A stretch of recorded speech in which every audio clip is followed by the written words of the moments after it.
Hello everyone, today we come to the next horror stories, let's start. Story 1, Squadge/Don't Cry. Hello. I would like to tell you guys a true, sad, and heartbreaking story that my mother told me. Back in Laos, it was 1984. My mother already had 2 daughters, my older sisters. She then gave birth to her 3rd child, my brother. I will not give his name out for respectful reasons. He was very handsome, my parents said, white skin, red lips, and thick midnight hair. He was healthy, happy, and everything seemed perfect. But about a year into his short-lived life, he got really sick. My parents said he was almost walking at almost 1 year old. He got sick so fast and quick. He soon passed. They won't tell us if they seeked a shaman to find the cause of death or not. It seems like it was too much for them to go into details. My parents remembered he was still as beautiful as if he was still alive. My mom said her heart cried for the heavens and earth. Her tears burned her eyes. Her body was numb and weak. She said her world shattered seeing her child in a custom Hmong outfit laying there lifeless. My father and her family refused to let her cry to the dead/my brother. According to Hmong customs, it's an omen to cry and cling onto a deceased young human being, so my mom said she cried silently in her heart. They quickly did the Hmong custom funeral for my brother and buried him. He was buried in a deserted forest off the daily trail my parents and many villagers took to the garden. After burying him, she missed him every day, every hour, and every second. She would go visit him a few times a week by herself. She would go and pull out weeds around his grave and clean his grave/home a bit. My father started noticing that she was visiting more often. He and her side of the family encouraged her that it was not a good idea, and that a young human who has passed so short after death is nothing but evil after death. For their spirit hasn't been accepted into the family tree spiritually. My mother insisted she would stop visiting my brother so often. This is the scary and very sad part. One day, my mother decided since the garden was caught up, she would go visit my brother and clean his home/grave. She said his grave was surrounded by tall trees. His grave was in a little meadow-type field. The trees surrounded him like a circle barrier but far off in the distance. There was a about 24-inch bush/tree not far from my brother's grave. As my mom approached my brother's grave, she was overcome with emotions, and she started crying. She cried her heart out and hoped the heavens heard and felt her pain. She said she must have cried for about 20 minutes when all of a sudden, in the distance by the little bush tree, she heard a little bird, almost like a human voice. It said, Squadge os. Squadge os/don't cry, don't cry. My mother raised her head up and looked around but saw no one. She said her hair on her neck and arm stood right up. She said her tears still ran down her cheeks. The little voice from the distance near the little bush resurfaced. Squadge os/don't cry, don't cry. My mom answered back a few words, I won't cry anymore, my son. This will be my last visit. I'm sorry I come and cry for you every day. I miss you. You stayed with me for such a short amount of time that my heart isn't healing from your birth up till your death. I will not come anymore. Don't cry and wait for me anymore. I will miss you forever. And with that, my mom got up and wiped her tears and took one look at my brother's grave and proceeded to head back on the main trail home. She said as she started walking away from the grave, the little bird voice started chirping like it was crying. She didn't want to look back because she didn't want to see what was watching her leave for the last time.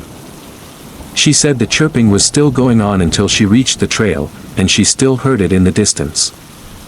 She said her heart ached with pain because she knew that was the final goodbye. Whoever was there after that visit was not going to be my brother anymore. She reached the village where she ran into my dad's arms and cried. She finally calmed down and told him the story. He forbid her to go near that site anymore. He said her spirit is weak and vulnerable to the unseen. My dad told her it was not her son anymore in that grave.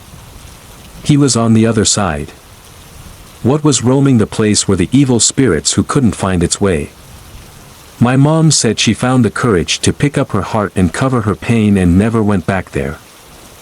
My parents soon came to the US and had a few more kids. My mom still dreams of my brother and her walking the trail. In her dream she would see him looking about 1-2 years old, walking around naked in the forest or sitting on a log up ahead on the trail waiting for her. She's frightened by the dreams, but she still has a soft spot for my brother. I can see her pain when she talks about him. There is nothing stronger than a mother and the love for her child even in death. Story 2, Haunted College.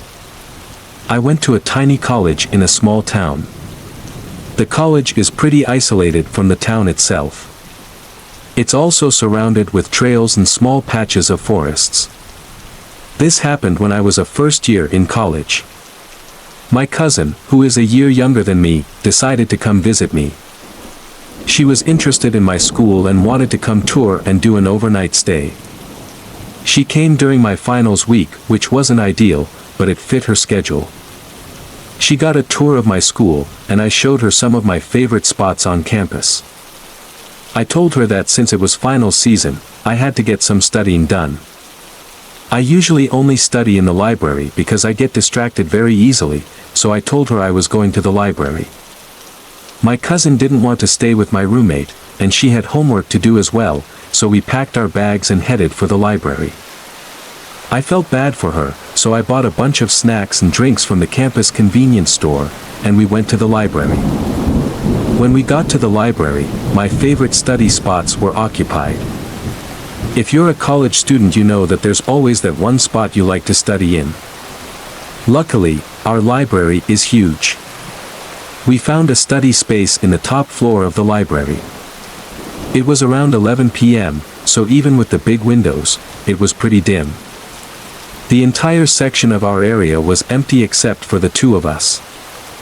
I usually studied on the main floor where there was a lot more people whenever I studied late in the libraries because I'm a very paranoid person, but I wasn't scared because my cousin was with me. I sat at the table, and she sat on the couch. At first we were loud and chatty, so we didn't feel the ominous atmosphere, but we eventually quieted down and focused on our work.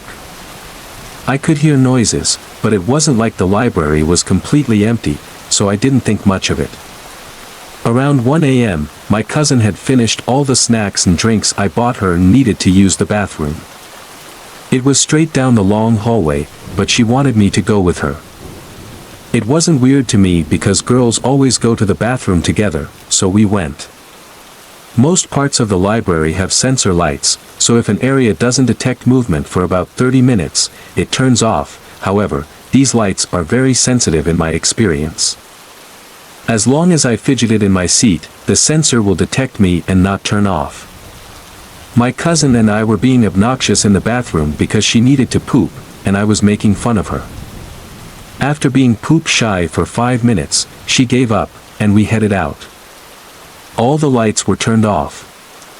We were the only ones left on the floor because the lights in the other sections turned off except for ours.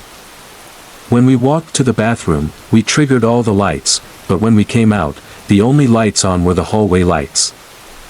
I felt a shiver down my spine. Do they turn off the lights at 1 a.m.? She asked. I don't know. I've only been on the main floor. I've studied until the library closed before, and this never happened. I answered. Well, when does the library close? She asked. 3 a.m., I responded, but I'm not sure. Maybe they turn off the lights around 1 a.m. on the other floors since it's not the main floor, I tried to explain. However, I've never studied on this floor to confirm that theory. My cousin just nodded, and we proceeded to our study spot. Luckily, the lights turned back on as we walked and triggered them. I kept studying, and my cousin started to pack up. Let me know when you're ready." "I'm done studying," she said. She played on her phone while I kept studying. We sat in silence for about 40 minutes until we heard a library cart being pushed around. I shot a look at my cousin. I looked around and our lights were the only ones on. Okay, there has to be something wrong with these lights, I thought to myself. I tried to continue studying. The cart was being pushed closer and closer to us. I picked up my laptop and sat next to her. As soon as I did, the cart stopped. Fuck. Did whatever it was see me? Suddenly the big double doors to enter the library creaked open. These double doors led to the main stairs that would be taken down to the main floor. Did whatever it was leave? I didn't know whether to feel relieved or scared. I quietly packed up my stuff. "Let's go," I whispered. My cousin and I walked toward the door. We were about 20 feet away from the door when we saw the door being slowly pushed open. I looked at my cousin, and she pulled me behind a bookshelf. The door opened a fourth of the way and quickly slammed shut. I swear Kuv plagued my spirit in that moment, and I couldn't even scream. My cousin was scared too, but she's a rising shaman, so it's safe to assume she wasn't as terrified as I was. I think whatever was there could sense how scared I was and began messing with us. The doors started opening and closing. It wasn't like in the scary movies where it dramatically opened and closed. The doors have the big horizontal push bars, and you have to push those bars in order to get out. I hope that makes sense. Anyway, that bar was being pushed, and the door would open ever so slightly and close again. Then we heard footsteps slowly walking up and down the main aisle. Up and down. Stop. Up and down. And stop again. Then we heard running around the entire floor. It sounded like whatever they were taunting us, running up and down the aisles. I started to tear up because I was so scared. This continued for about 5 minutes. At this point, I was pissed off. It was 2 a.m., I was just scared shitless, and I was tired. My cousin took out a red triangle pouch and handed it to me. If you're shaman, your parents have probably pinned there to your pillow or hang it near your bed. She left our hiding spot and walked straight toward the door, leaving me behind.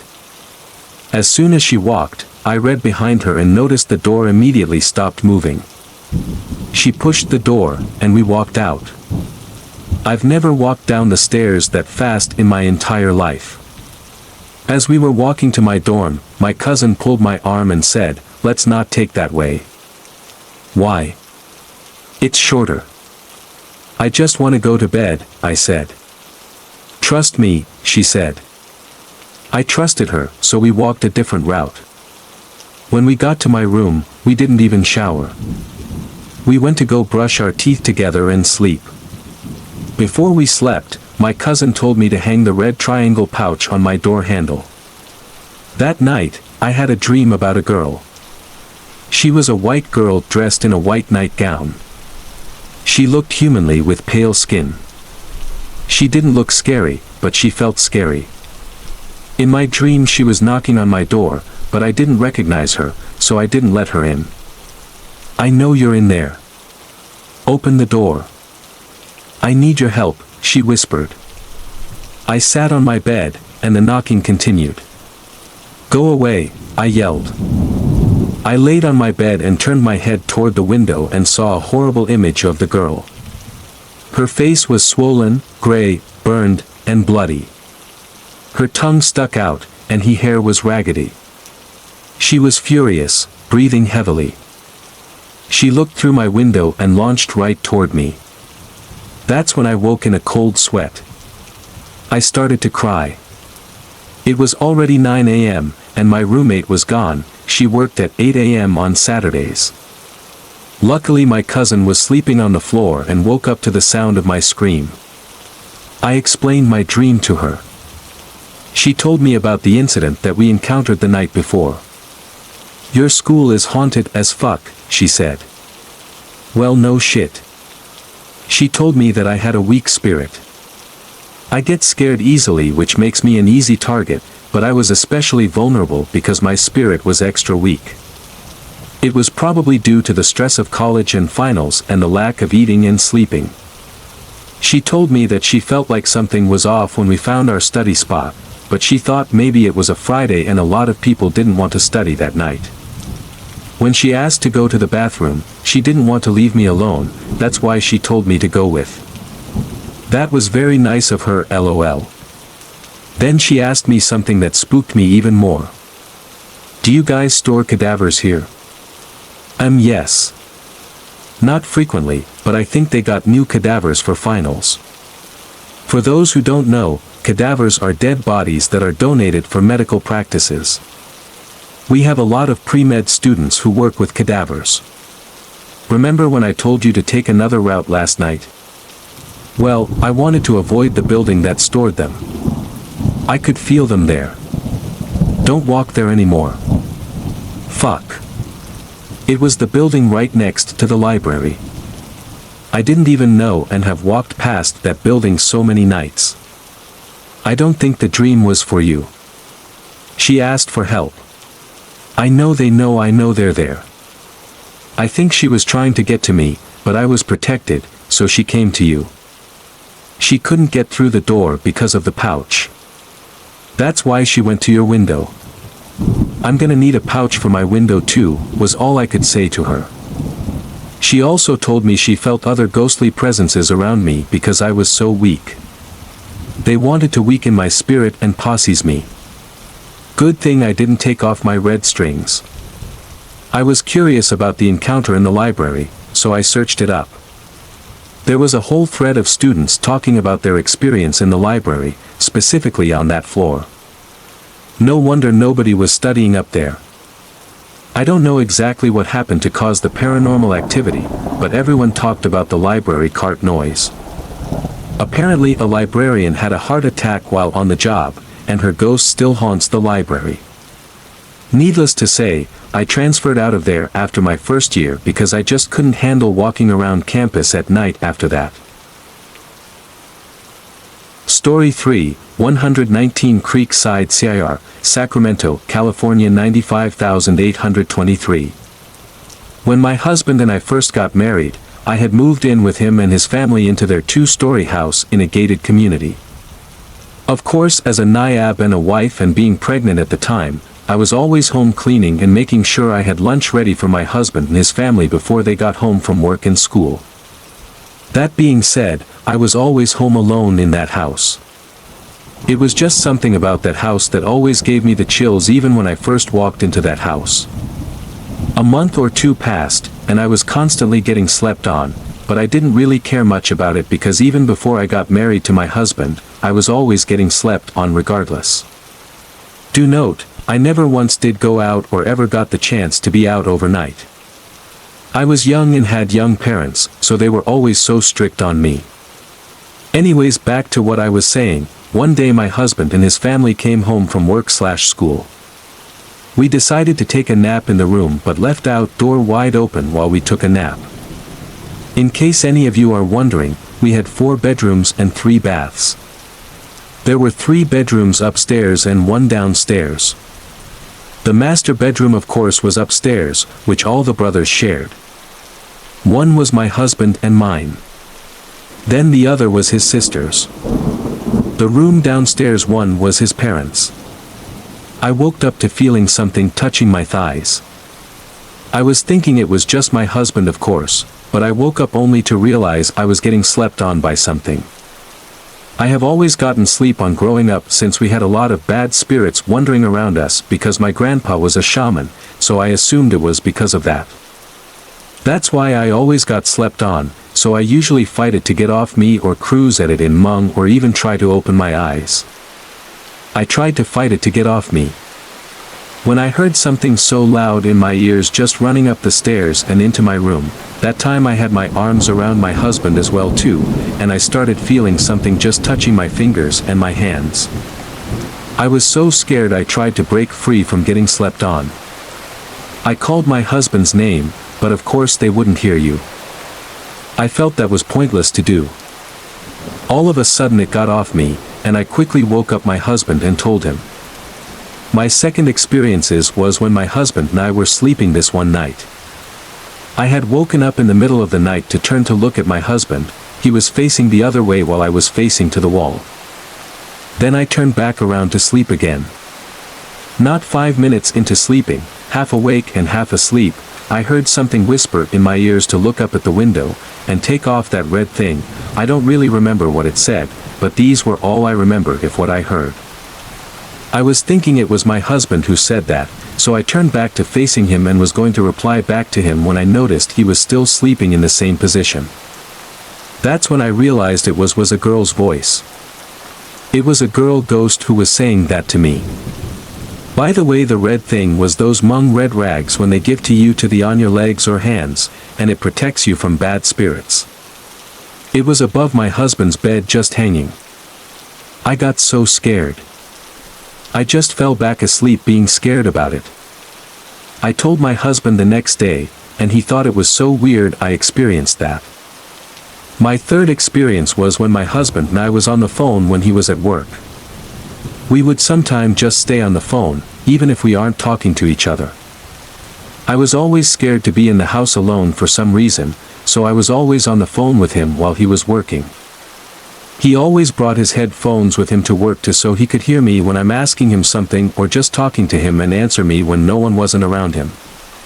One day, I fell asleep in the room while I had my husband on speaker, so I could hear him when he talked to me. When I was all asleep, I heard 3 knocks at my bedroom door. I thought maybe my mother-in-law had come home from work that day, so I was going to get up and open the door for her, but when I realized it, I was getting slept on again. I could hear my husband still on the phone working and talking to his coworker. In my head I was thinking, why did the knock stop? Usually my mother-in-law would call out for me if she was knocking and I didn't go open for her, but this time it was just silent after those 3 knocks. I thought to myself while I was still getting slept on, I have to get up and try to fight it off me, so I could go see what my mother-in-law wanted.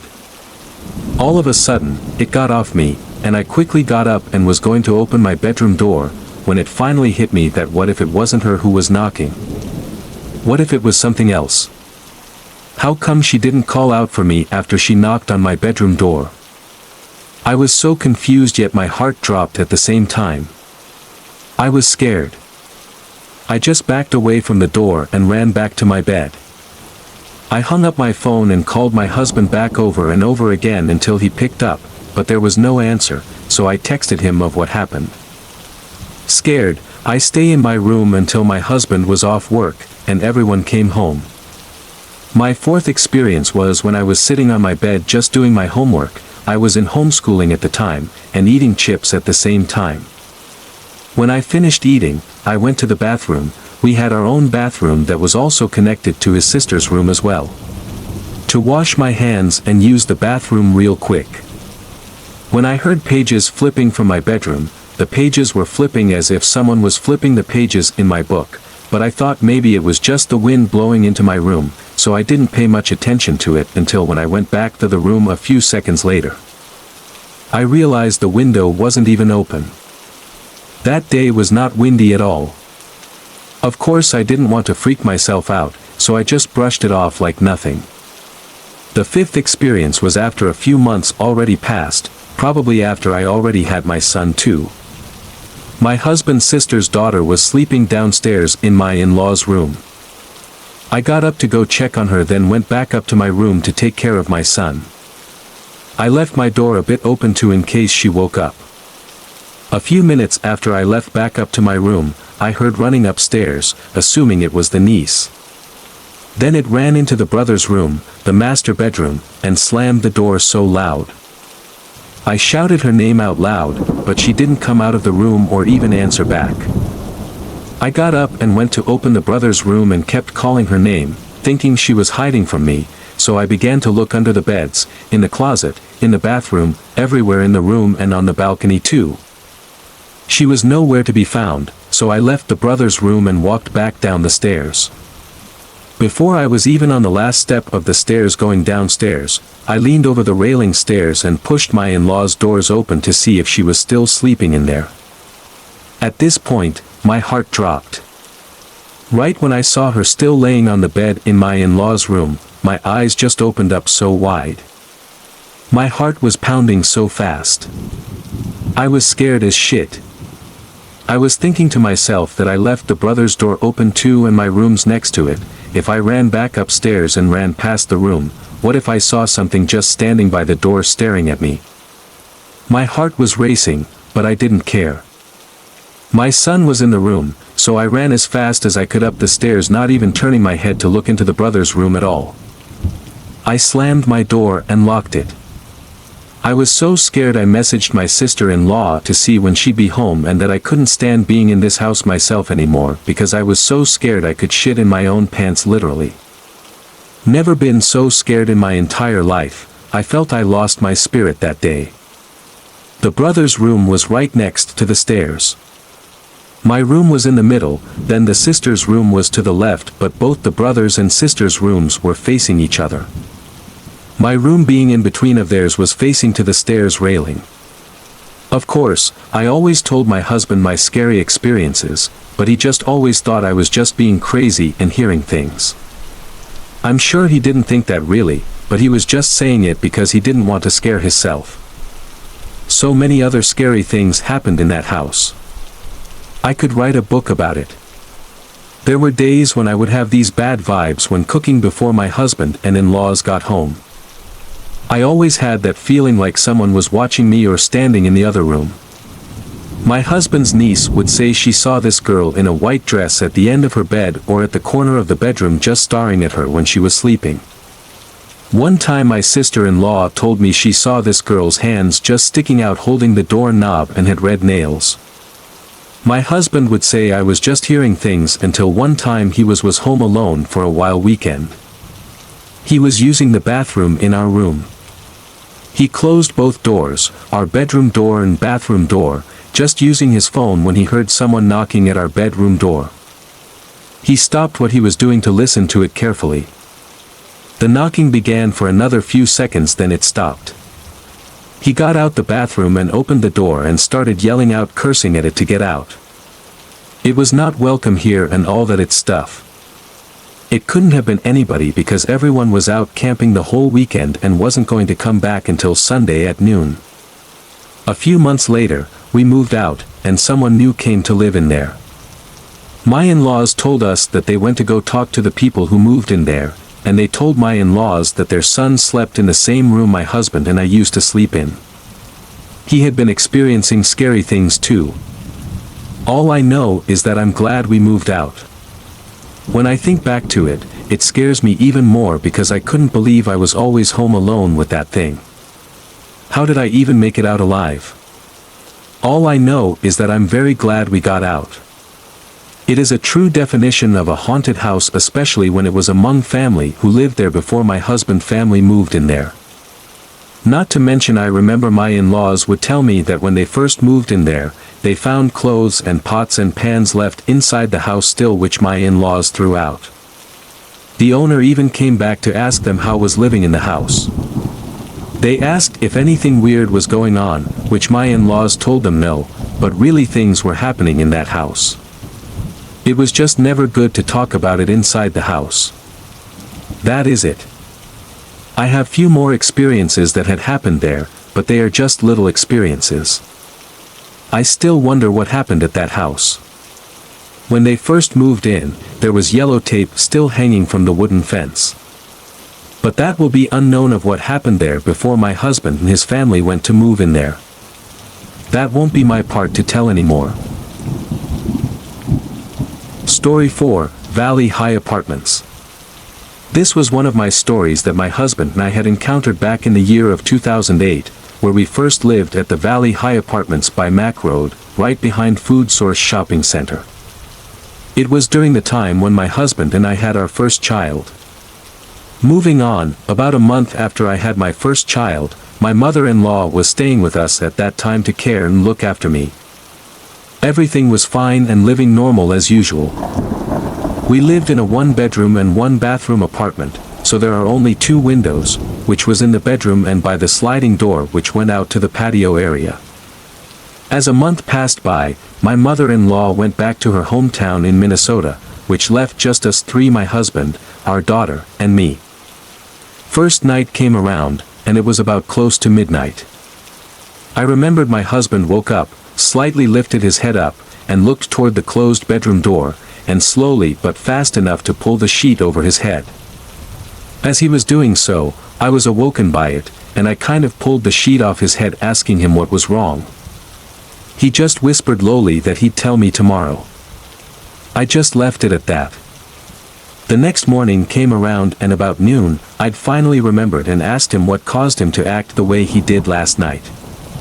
He told me that he saw a lady in a white gown with long, black hair just standing in between the corner angle where the wall and bedroom door were connected, just watching us sleep.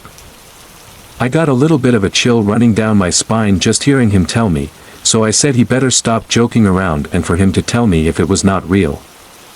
He said he was not lying. It really was what he saw, but we just left it at that and went on about our days just pretending to act like it was just a bad nightmare. The second night came along. We were already asleep, so about maybe 2 or 3 a.m. into the middle of the night, my husband woke up to use the restroom. After he was done, he came back and as he closed the door, he heard some noises coming from the kitchen which sounded like someone was digging dishes or searching for something. My husband totally got freaked out and hurried himself into bed and never mentioned anything of what has happened, not even to me because he knew I would be scared. Going on a few nights that had passed by with nothing until one night, I was taking a shower while my husband was watching our daughter. As I was taking a shower, I hadn't even started with shampoo just yet, I heard someone humming right from inside the bathroom, but of course, I left the bathroom door open. I peeked my head out and looked around, but it went dead silent. Nothing. Not a single noise, so I went on with my showering and got out. After I got out, my husband said he going to jump into the shower as well and did just that. It was about 9 p.m., and I was getting my daughter's bottle ready for bed. As I was doing so, my husband called out from the bathroom and said, "Babe, why are you humming that stupid song?" I didn't really catch what he was saying, so I asked, "What did you say?" As he got out, got dressed, and came into the living room where I was at and repeated, I said, "Why were you humming that stupid song?" I was stunned, shocked, scared, goosebumps all over my arms, chills running down my back, all of the above as I replied back, so I wasn't the only one hearing it. You heard it too. We just stared at each other and said nothing more and headed to bed. The next day came. We went to my parents' place and mentioned all that was happening and events of the things that had been happening. We told my parents we were probably going to move in with them for the time being until we could find another place because we no longer had the intention of living there any longer. My parents didn't said much but agreed, and so we didn't say anything to the landlord besides just letting the landlord/manager know that we'll be moving out by the end of the week. My parents came and helped up pack our things, which surprisingly we didn't have much stuff except for the necessary things, so it didn't take long.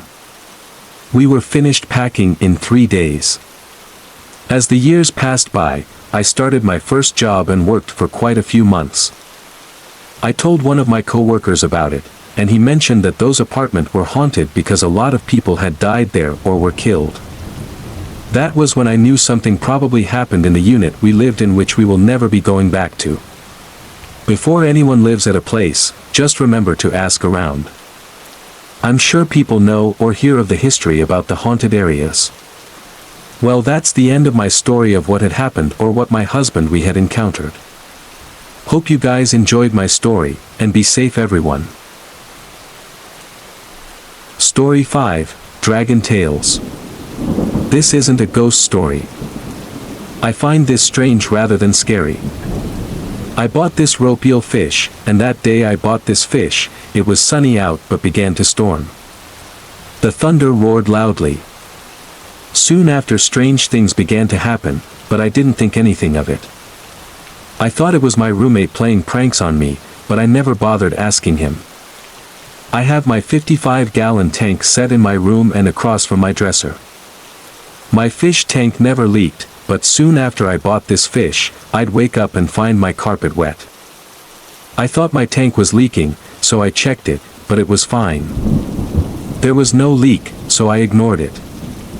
Then my roommate began complaining about our living room carpet being wet, but we never bothered to check where it was coming from. I began having nightmares of a girl crawling out of my fish tank and then disappearing. Then I'll just lay there and wait for it to reappear and crawl back into the fish tank. When I wake up, my carpet would be wet wherever the girl in my dream crawled to. I thought nothing of it as I'm not superstitious. One day, I came home from work and found my fish on the floor. I quickly picked it up and put it in my tank. I thought to myself, how did the fish get out here? I always have my fish tank securely closed tight. Maybe it was Nick, my roommate, playing a prank on me again. But how? My door is always locked when I'm not home because I know Nick likes to play pranks on me a lot. Plus I get home from work before Nick does. That day when Nick got home I asked him if he was been playing pranks on me, and he looked confused and said, "No." "What are you talking about?" Then I told him, and he said maybe it just somehow jumped out. We left it at that. A couple days ago before I left to work, I fed my fishes. The rope eel was still in the tank. I made sure to check if my tank was closed tightly. When I came home from work that day, I didn't see the rope eel. I thought it was hiding, so I didn't try looking for it. 2 days passed, and I noticed that I haven't seen my rope eel. I started searching the tank for it. I lifted all the things in the tank. But it was nowhere to be found. I took out all my fishes, and to my surprise, my rope eel was gone. I was pissed, but I eventually got over it. I also stopped having nightmares of the girl. Yesterday I dropped something under my dresser and bent down to pick it up, and guess what was under my dresser? Yeah, my rope eel. It got me thinking, how the F did it get all the way across my room under my dresser? My fish tank is always securely closed tight, and when I keep finding the rope eel out of the tank my tank is still closed tightly, so how the fuck did it get out? I don't know, but that's just fucking weird. The day before I found it, I had a dream of the girl crawling out of the fish tank, but it never crawled back in the fish tank. Like I said before, I was pissed that my cool fish died, but on the bright side, I don't wake up to a wet floor anymore. Story 6, Nayab, Sister-in-Law. One night my brother called and told me to go over quickly. My Nayab, sister-in-law, wasn't breathing. When I got there, the ambulance had already taken her away. When we got to the hospital, the doctor came and told us the sad news. My Nayab, sister-in-law, had stopped breathing and passed on the ride to the hospital. They tried their best but couldn't save her. We were all shocked and in disbelief. She was fine yesterday. I personally talked to her just a few days ago. This was so tragic and sudden. A couple of weeks after her funeral, my brother called to ask if I could go hang out with him and keep him company. I went that evening and took my younger sister who was 14. We stayed up reminiscing of my Nayab, sister-in-law. We cried and laughed. I could tell he hadn't been able to sleep. He had bags underneath his eyes and grew out his mustache and hair. He'd always been a clean-cut kind of guy. I felt so sad seeing my brother this way. Finally around 2 in the morning, he was so tired he finally went to bed. My sister and I fell asleep on the couch in the living room. They only had one couch. It was a long couch, so we slept opposite of each other where I could touch her feet and she could touch mine. We shared a medium-sized fleece blanket. At about 4 a.m., I woke up to a cold breeze. I noticed my sister pulled the blanket more toward her as we were sharing it. Then I heard a faint wailing, like someone was crying. The couch we were sleeping on was facing the TV, and behind the couch was the dining area and next to it was the kitchen. Both areas were only about 10 feet away from me as it was only a small one-bedroom apartment. I stayed silent to listen as I thought maybe I was just imagining it. Then again I heard the sound of faint crying from behind me. It's as though it was coming from where the kitchen was. I heard the cry slowly coming closer and closer. As it came closer, it was getting louder and louder. I got so scared. I grabbed the blanket off my sister and shook her foot to try to wake her. Of course, she didn't nudge since we stayed up so late. I could feel the hair on the back of my head slowly raising. I was so scared because at that moment all I could think of was my Nayab, sister-in-law. I shook my sister's foot again. This time she kicked me and asked, "What is it?" I whispered and told her what I heard, and it scared her too. We both got up so fast to turn on all the lights and the TV and stayed up till the sunrise. At about 5:45, we could see light through the window curtains. I went to check on my brother, and he was still sound asleep. Since the sun was up, we had the courage to leave. My sister and I left him a note and told him we love him. We never told anyone about what happened. My sister still believes I might have just imagined things since my Nayab's, sister-in-law's, death was still so fresh. I don't think it was my imagination. I truly think it was my Nayab, sister-in-law, crying.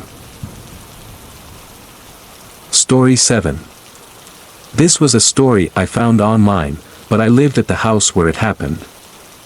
I was about 8 years old when this happened.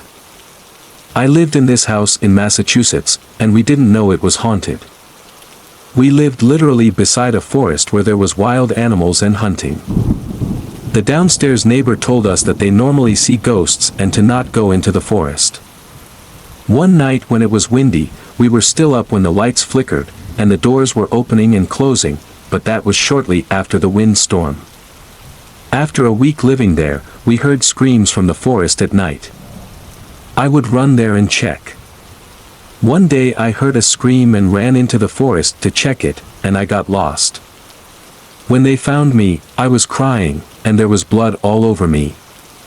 They asked me what happened, and I said I saw people screaming and crying. Shortly a month after everyone went to play outside and my mom was playing top spin with us, when we were playing, we looked at the forest and saw a bloody figure near a moose. I said, "Mom, that's the lady that scared me." Our dog kept barking at me every night, and I would cry because I would see a lady in my closet. When school was over, we moved to Alaska and the ghost had followed us until we went to see a shaman. 10 years after I went back to the forest in Massachusetts and spent the night there, and the next morning I was in the forest. I got scared because I knew something dragged me to the same spot where I got lost, and I had some blood on me. I left quickly and never returned. Story 8. I used to live in a small town called Atwater, California. My family of 10 siblings along with my parents moved into a small 3-bedroom and 1/2 bathroom house. For the first several years, family life went well. Not much drama and etc., but eventually after all of the elder siblings moved out, the house started to change. Extensive and upheated arguments went on with my parents and between siblings. I started witnessing paranormal activities. The girls' room became the coldest spot of the house. Every night as you step outside at the front door, a black cat with glowing eyes would sit on the lawn and stare at the front door not moving. I started to have nightmares of a girl in white and long, black hair always wanting to kidnap me or take me away to play with her. At the time I was about 9-10 years old. I'm now 20. I remember waking up around 2:30 a.m. My 2 brothers and I shared the same room at the time. I slept in my twin bed, and my 2 brothers slept in their queen-size bed. My brothers were deep asleep. I woke up to Native American noises/chanting loudly. I thought maybe it was just me going crazy or hearing the wind, so I decided to close my eyes and turned over to my side to sleep. I then started to hear a tapping noise coming from under my mattress. My bed rail was made of metal, so you can tap on it. I woke up and thought maybe my ear was just messing with me, so I decided to turn to my other side. As I closed my eyes, the tapping under my bed got louder. I thought to myself, this can't be happening. My heart started beating super fast. I felt cold sweat. I turned over facing up, opened my eyes, and a big black dark figure about 6 feet tall was standing by my bedside. I immediately took off, threw my blankets down on the floor, and ran to my parents' room. I woke my dad up and told him what happened, but he thought I was just having a nightmare. So he let me sleep between him and my mom for the night. Other incidents had occurred as well, but it'll be a long-ass story, so yeah. But every time something ghostly/paranormal happens, I seem to be the only one ever witnessing such stuff. Now, my family and I are not shamans. We're Catholics and go to church. But how do you explain such occurrences? Story 9. Just a little background, I've been able to communicate with spirits since I was 14. I'm now 26.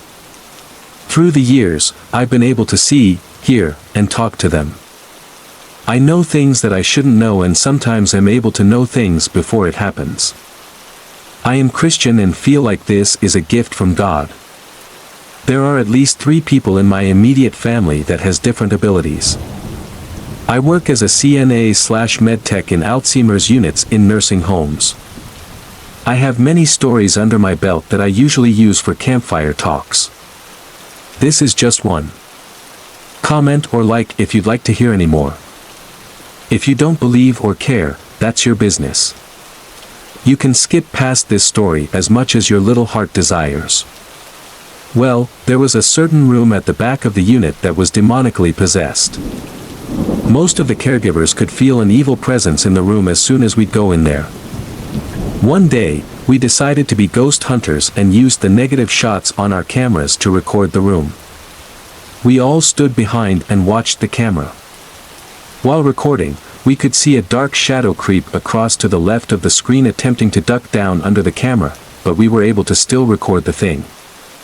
Every resident that ever slept in the room, when we'd go check on them, they'd have their sheets pulled up over their heads. You know, like little kids do when they get scared.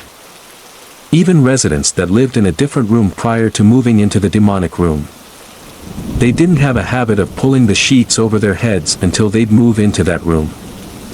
My residents would hold their heads telling me, there's a young guy in there that keeps hitting my head with a pan, so I'd pray for angels to come protect them. One night as soon as I was in REM sleep, I had a vision that I was standing inside the room looking up at the ceiling. Instead of the ceiling, it was a sheet of glass with gray water running all across it.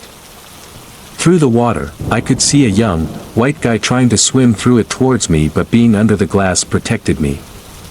He looked really nice, but looked like he was from the early 1900s with hair combed to the side, a white button-up shirt tucked in, brown suspenders, and brown pants. Since there was a barrier between us, I took it as a sign that it was something negative. I told it to leave me alone, and the vision stopped. As soon as I closed my eyes, I was back in the room again with the same sheet of glass with gray water and the same man. Water usually means turmoil when you see it. The following day, I refused to go back into the room and explained my vision to my girls.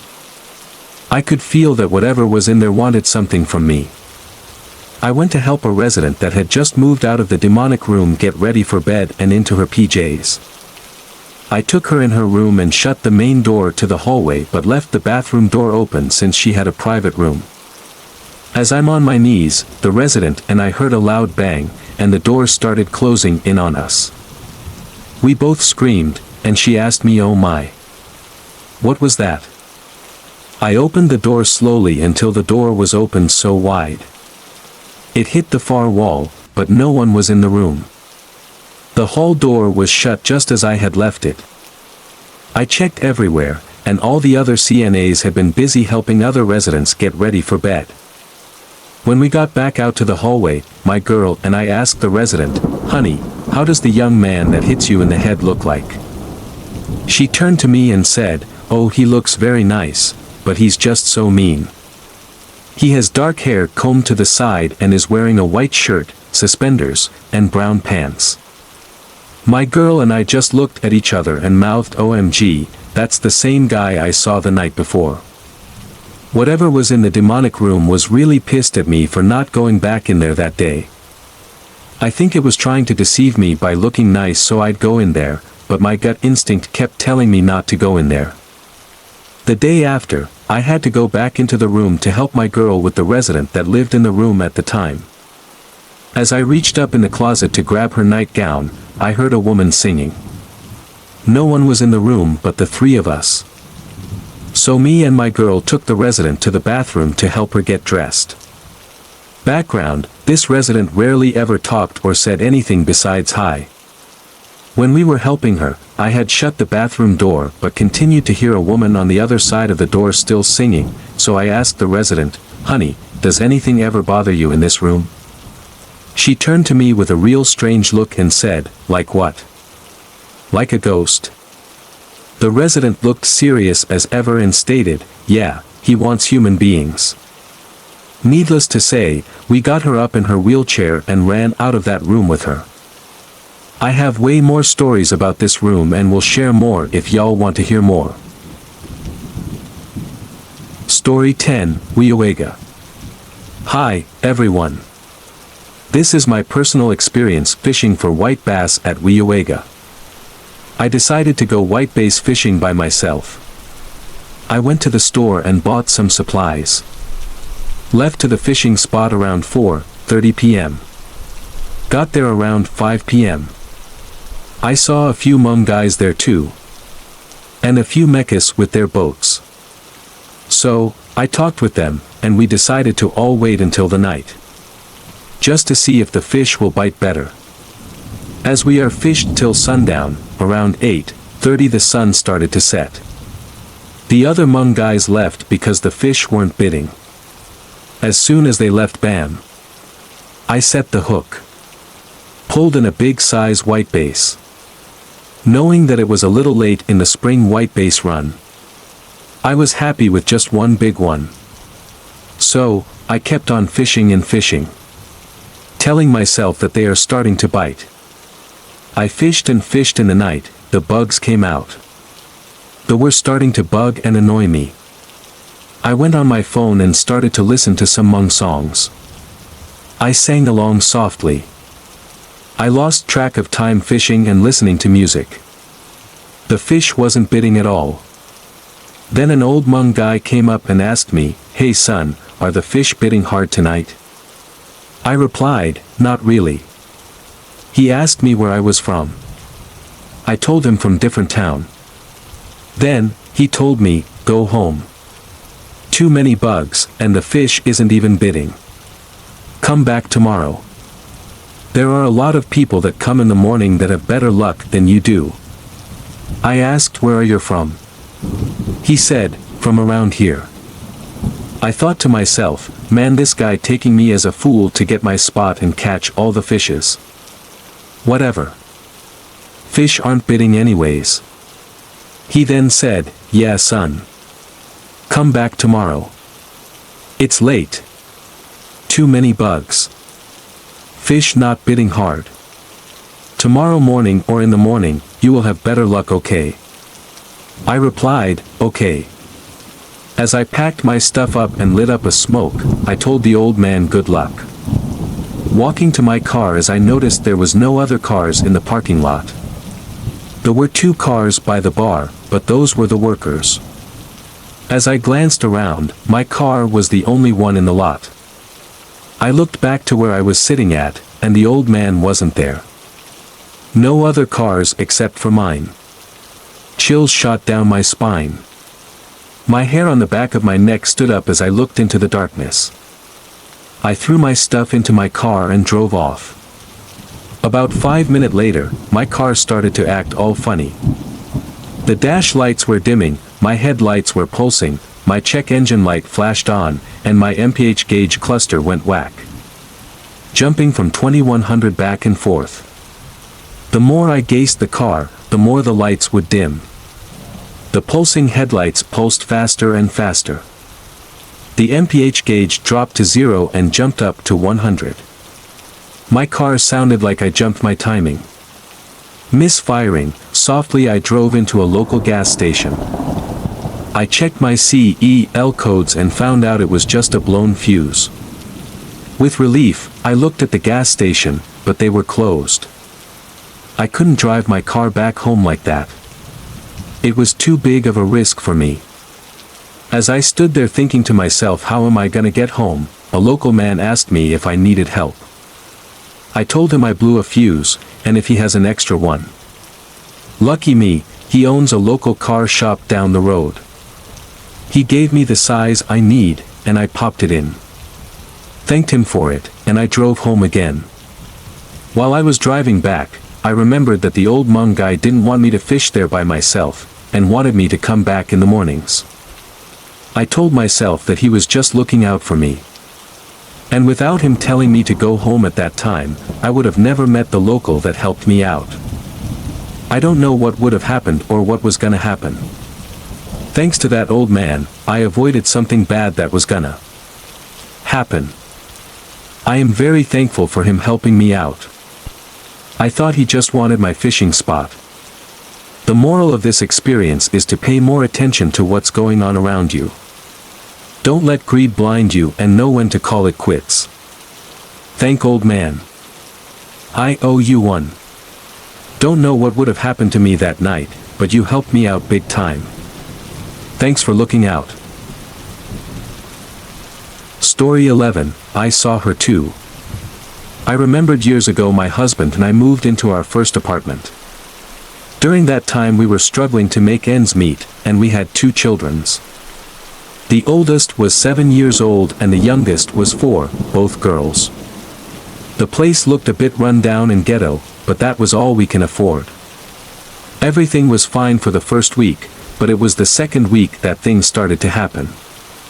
My 2 daughters sleeps in one room together, but lately the youngest one hasn't been wanting to. She would tell us that at night she sees monster ties. My husband and I were confused, because my mother is still alive. When we asked her where does she sees her, she answered, monster ties is in the closet. If you guys remember, those older homes has those sliding doors for the closet. My youngest will never let it open at night, even a crack. Nothing really happened after that, but one night my 2 kids started screaming and crying. My husband and I ran to see what happened and all they both said was monster, while pointing at the closest. Ever since then, they both sleep in our room and we use that room for storage. No matter how many times we close the closet, the next day, it'll be fully open. There would be nights where I'm by myself with the kids and it's late at night. We would hear the sound of the closet slowly slide open. I would always tell my husband for us to move out, but he would shrug it off that it's nothing. It's just an old apartment, so there would be noise. The last straw was when we were alone at night again, and we all 3 suddenly heard the closet door slammed open. My youngest started to cry and I ran into my room to grab my keys and belongings. I took the kids and slept at my parents' house that night. We eventually moved out, and I finally asked my husband if he never experienced anything too. He finally told me he did. He said, I saw her too. That very same night when both of the girls cried and we went to sleep. I had a dream and it was pitch dark. I walked past the kids' bedroom and the door was wide open. I turned to look inside and I can see the closet wide open. First I heard a low giggle, and suddenly I saw her. She was an old lady sitting inside the closet. She stood up and said for us to get out. I woke up so scared. I hear it all the time when I went into the kids' room to grab something. The door would always sound as if someone was sliding it open, but when I looked, it was pitched close. My husband said that's why he changed to working graveyard shift. He knew they couldn't afford to move out, but he thought that since I didn't experience anything, I would be fine being alone. OL. I was so mad at him for that. Story 12. My boyfriend and I were not getting along so well, and there was no explanation to why and how things changed in my mind. The only fact that may have caused this is because he works at a tow yard and most of the items he brings home are from vehicles that were involved in accidents. This is how it starts. One day, he brought home a jade bead bracelet, in which case, I thought to myself, how beautiful, when he placed on my wrist and stated, "This should bring you good luck," and I in response asked, "What did you do? Where did you get it from?" Bear in mind my boyfriend is an honest person. He simply replied, "I found it in one of the cars today, and that was that." Every day, I wore that bracelet, and yes, it has brought a lot of luck to me, a higher pay with little hours. But, it also caused friction between us. He felt as though I loved that bracelet more than life itself, and I felt as though that's not true. But, I just couldn't stop admiring it. As the days went by, I started noticing items in the house being moved to areas where I didn't like. I confronted my boyfriend and he denies it, shrugs it off as if I was just looking for an argument. So the friction grew, until one night he was called in to tow a vehicle around 2 a.m.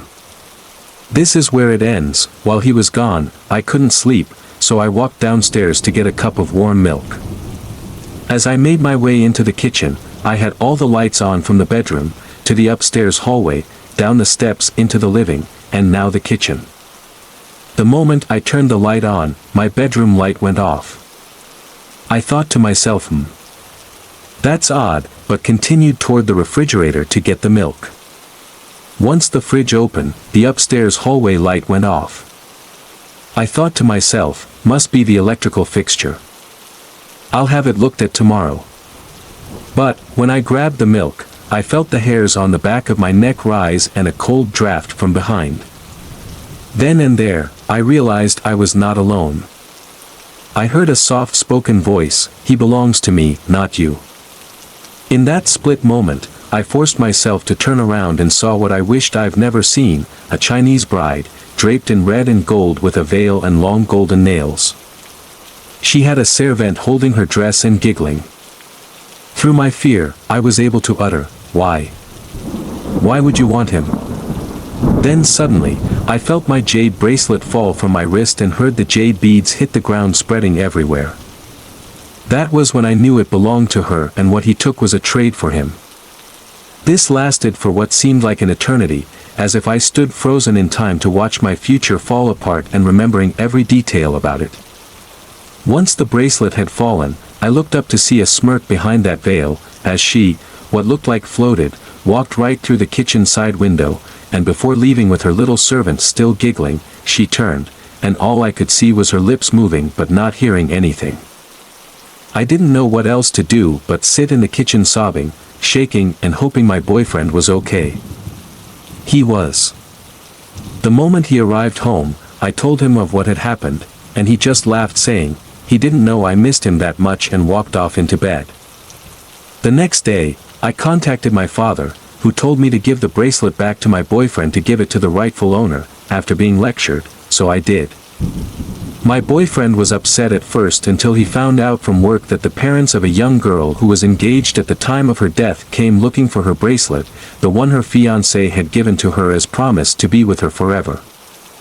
Since that day, my boyfriend won't take anything from work in fear that next time it might be him, and things have gotten better, even if I did lose my job a few weeks later. Story 13, Am I Pretty? I found this story off Tumblr. Lol, don't hate. It's a Korean story, by the way, so that's why the names are like that. There once was a mother who had a cute 5-year-old daughter named Ji-yoon. Ji-yoon had an interesting habit of constantly asking her mother if she was pretty. And although the mother grew weary of the same question, she answered her daughter with a reply of course, honey, you're pretty. One day, the mother and Ji-yoon went on a walk by the bridge near the river. Ji-yoon, while staring into the river, asked yet the same question, Mommy, am I pretty? The mother was so fed up and annoyed with this question, she pushed her own daughter into the river, which fatally killed Ji-yoon. Realizing what she had done, the mother instantaneously regretted. The mother, few years later, had another child, whom she called Ji-yoon, to commemorate her former daughter. Ji-yoon also had a strange habit of asking her mother whether she was pretty. Because the mother did not want to make the same mistake again, she remained patient and answered with, "Of course, honey, you're pretty." One day, the mother and Ji-yoon went on a walk in the forest.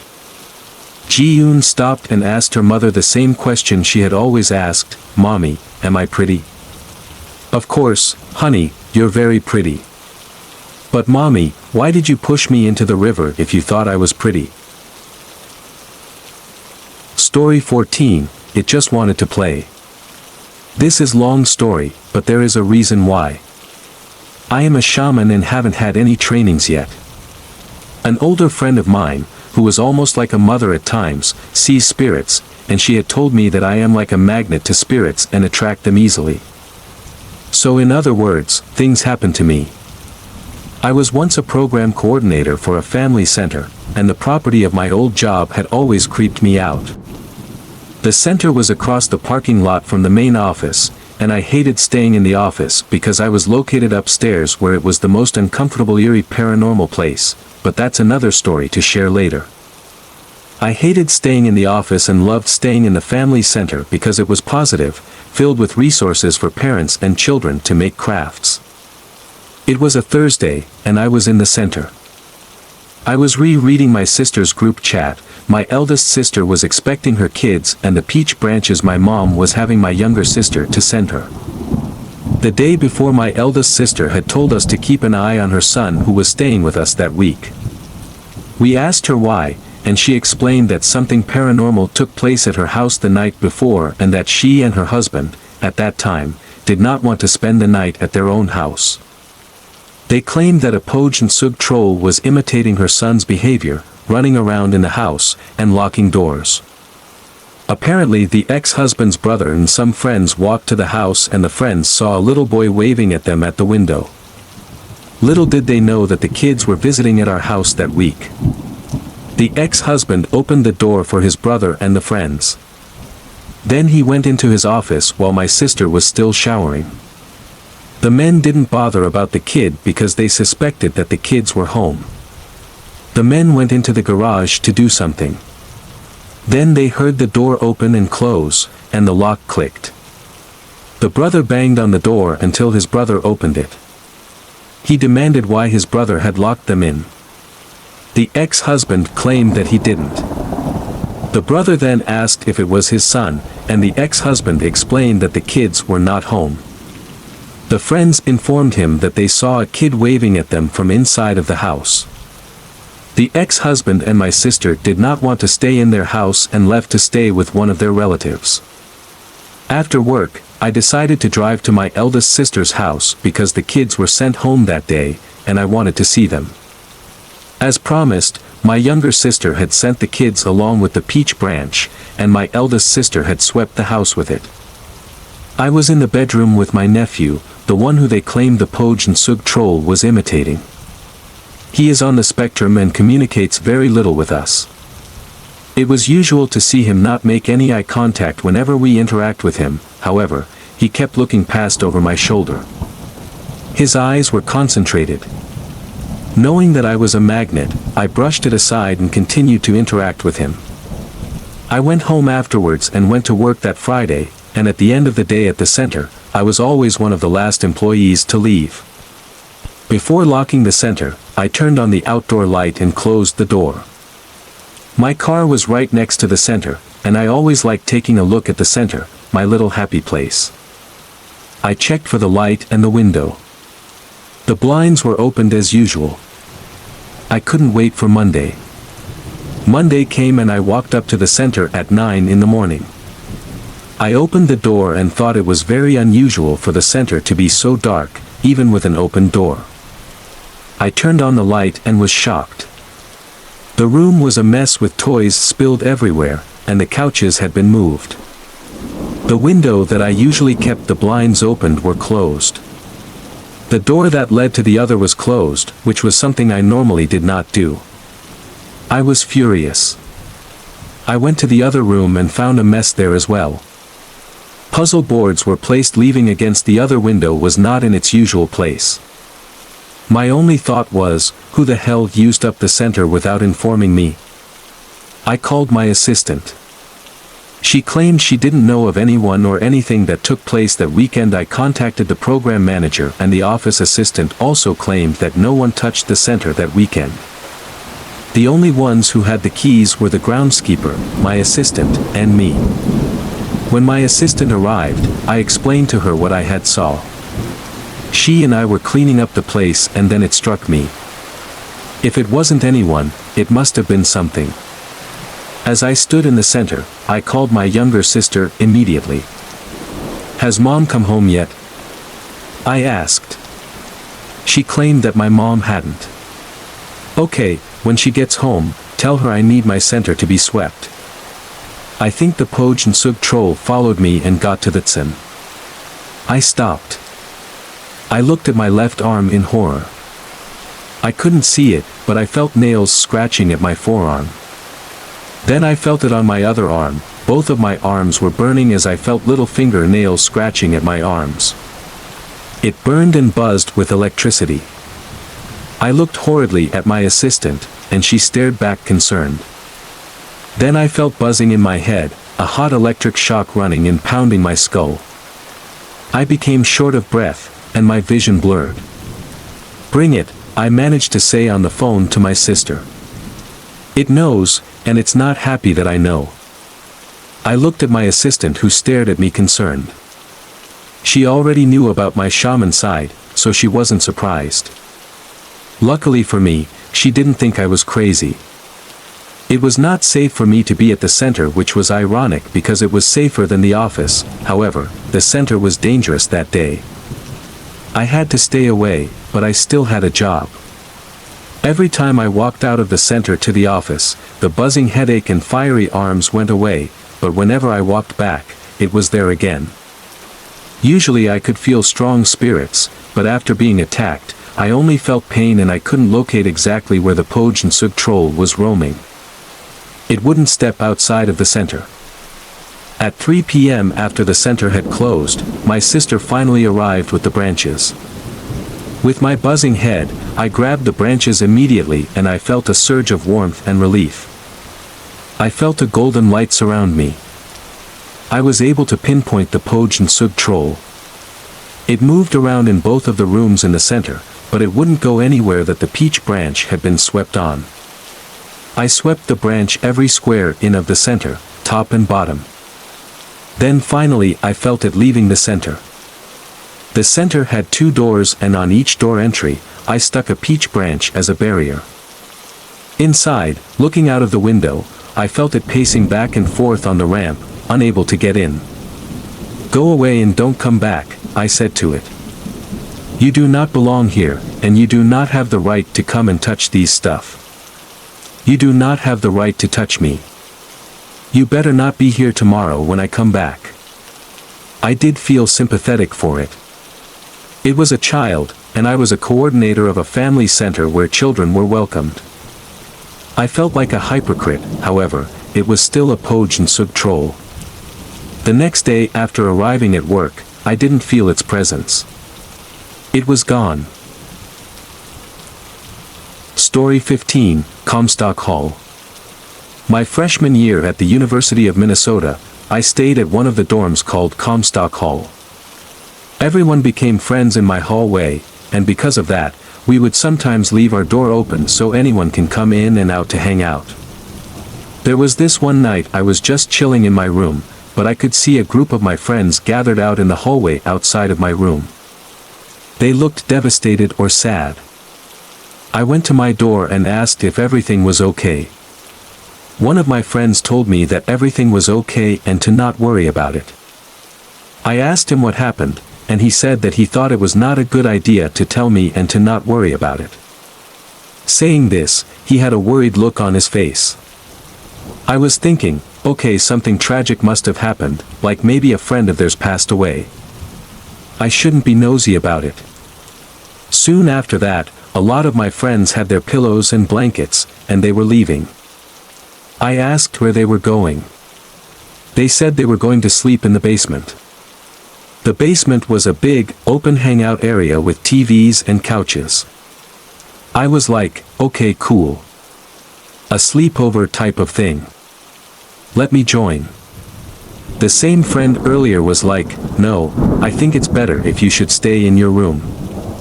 I asked him why, but he kept saying the same, I don't think I should tell you about it. Don't worry about it.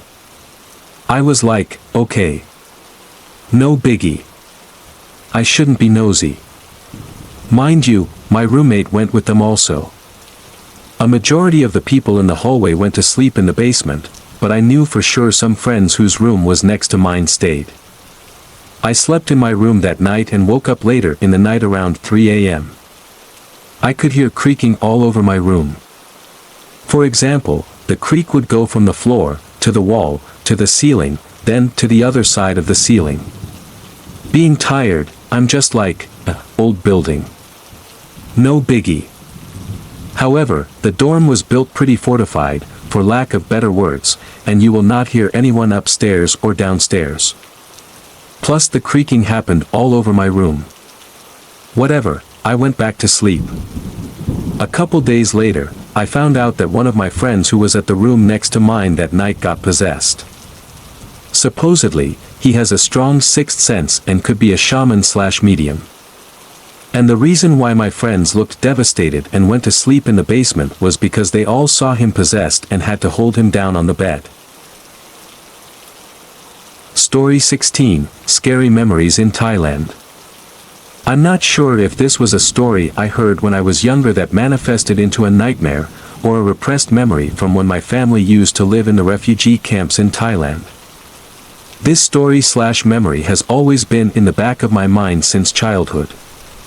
When I was young, around 3, my dad and I left the refugee camp to go somewhere. No recollection of where we were going, but we were on a long dirt road. Alongside the roads were shallow ditches filled with dried leaves from the trees lining the road. At a certain point of our journey, my dad suddenly grabbed me and jumped into the ditches. He hurriedly covered us both with leaves and quietly told me to be silent, to not breathe loudly, and to close my eyes until he said something. Thankfully I obeyed him and did as he said even though I was only 3. Time slowly went by without anything happening. Being a kid I got anxious and nosy, so I peeked open my eyes a little. Luckily or unluckily, my head was set in the direction that we had just walked from. Within seconds of me opening my eyes, I saw people walking down the road towards us.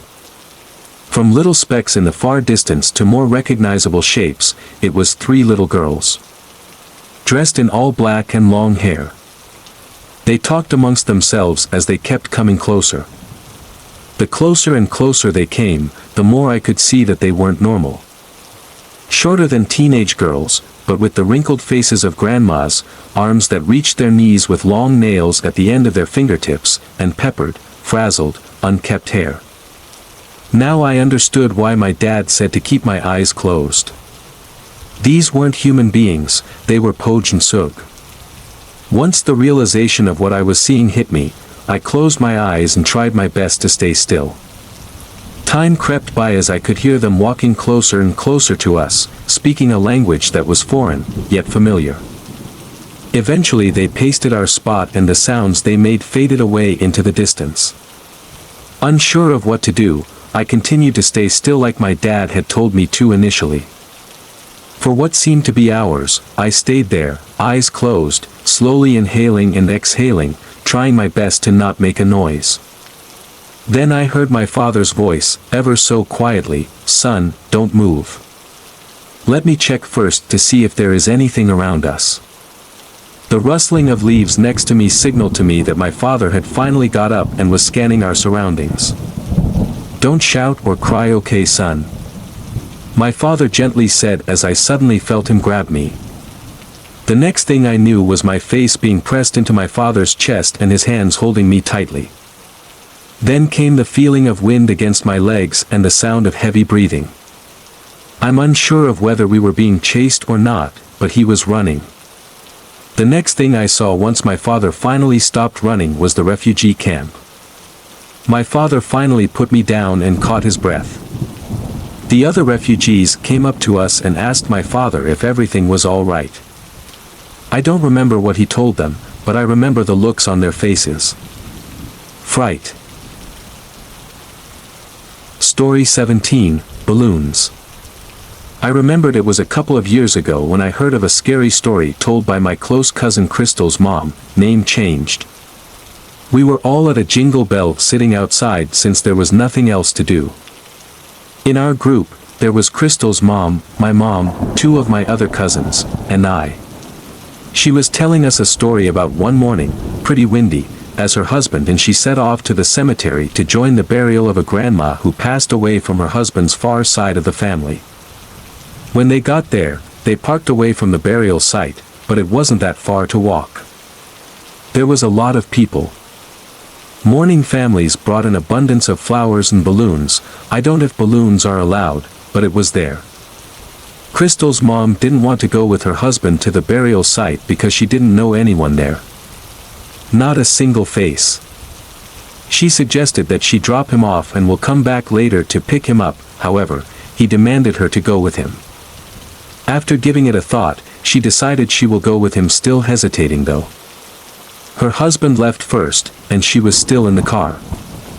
As she watched her husband walk towards the group of people with a lot of balloons, she swore she saw an old lady wearing monk clothes laying flat on her back with her hands straight out across from her, jumping up, standing position, and then back to laying completely down. She was freaked out to the max and told herself that her eyes were playing tricks on her, hoping it was just the winds pushing the balloons around. She quickly looked down, but just to make sure it was just the balloons, she took a peek at it again. There it was. An old lady jumping up and then back down, up and back down. This time she took off home and refused to come inside to pick her husband up. Instead, she made him walk all the way to the entrance. When he got inside the car, he asked her angrily, "Why did you leave so suddenly? I thought you were going to come too." She didn't answer him but stepped on the gas straight home. Later she managed to gather enough guts and asked him, "Did you see that old lady jumping up and down?" He gave a disbelief face and shook his head no, accusing her for making up excuses because she didn't want to go. He never believed her as much as she tried to not believe in what she saw that morning. Eek. Scary. Creeped me out even in the morning. Story 18, Haunted House in Fresno, California. Talk about haunted houses. If you lived in Fresno, California, you would know about the haunted house called the Wolf Manor. It has been 10 years since it got demolished. I don't even know if they rebuilt something there, or it's still an empty land. The house used to be a place where they treated people with mental disorder. It even became an haunted attraction too. Sadly, I never got to experience it before it was taken down. There were cases I heard about construction workers fixing something in the house, and they would see little kids running around. Or employees experiencing the same situation. During the haunted attraction, they used to shut off the lights and people would be running while ghosts were chasing them. As some people were running or hiding, they thought it was employees, but the little kid would disappear right before their eyes, or seeing little kids hiding too. Employers stated they don't hire children as a part of their show. I remembered one of my cousins living down the street from it. She said sometimes at night you can hear a phone ringing, but it sounded like those old phones back in the early 90s. This house even got featured in multiple TV shows too. Definitely look it up. Story 19, They're Standing All Around You. Tomorrow is the opening season for turkey. My cousins and I decided to go hunting for turkey, but didn't want to wake up at 3 a.m. Since we lived about 2 hours away, we decided to go night fishing at New Hogan Lake, then go hunting in the morning. There were 5 of us. Myself and my 4 cousins that were all brothers. Let's call them cousin 1-4, 1 being the oldest and so on being the youngest. Around midnight we arrived and found a parking spot near the lake. As everyone was gathering their gears, cousin 4 finishes first and starts walking to the lake by himself. Understand that there is a little distance from where we parked and to the lake. As cousin 4 walks into the distance, cousin 2 says, "Oh you dab os. ENG, oh you monster." Cousin 1 replied, "Stupid, when we're out and about like this, don't be making those stupid jokes." Cousin 4 got scared and started to walk back to us. Once everyone was set, we walked to the lake. When we got to the lake we found a spot with 3 logs surrounding a tire. We settled down and started fishing, but nothing was biting. So everyone decided to sit on the logs. Cousin 4 and I were sitting on the log facing the lake, cousin 2 and 3 sat on the log to the right. Then cousin 1 decided to take a nap on the tire, and a lantern was placed on the log to the left. The whole time there was no wind, nothing blowing at all. Then all of a sudden there was a moment of silence. From the corner of my eyes, suddenly the lantern fell. As if someone had knocked it over. It started rolling down to the other end of the log and fell to the ground. While it was rolling, it rolled down so perfectly. The 4 of us that was still awake, all side-eyed each other in silence. Suddenly cousin 1, who's asleep, started grunting for about a minute. Cousin 3 said, "Wake him up." So I got up and started shaking him to wake up. As I was waking him up, his eyes started to open and close a few times, as if his eyes were heavy. Finally he woke up and a few minutes later he told everyone, "Let's go to the store and we'll come back." Cousin 2 told him no. "We are already here, let's just continue fishing." Cousin 1 argued, "No, let's just go for a little bit." Cousin 2 disagreed, and then they started to argue. Cousin 1 then yelled out, "Are you stupid or what? When you are out like this and someone tells you let's go to the store, there is a reason why. When I fell asleep I heard you guys calling me, but couldn't wake myself up because I got sat on.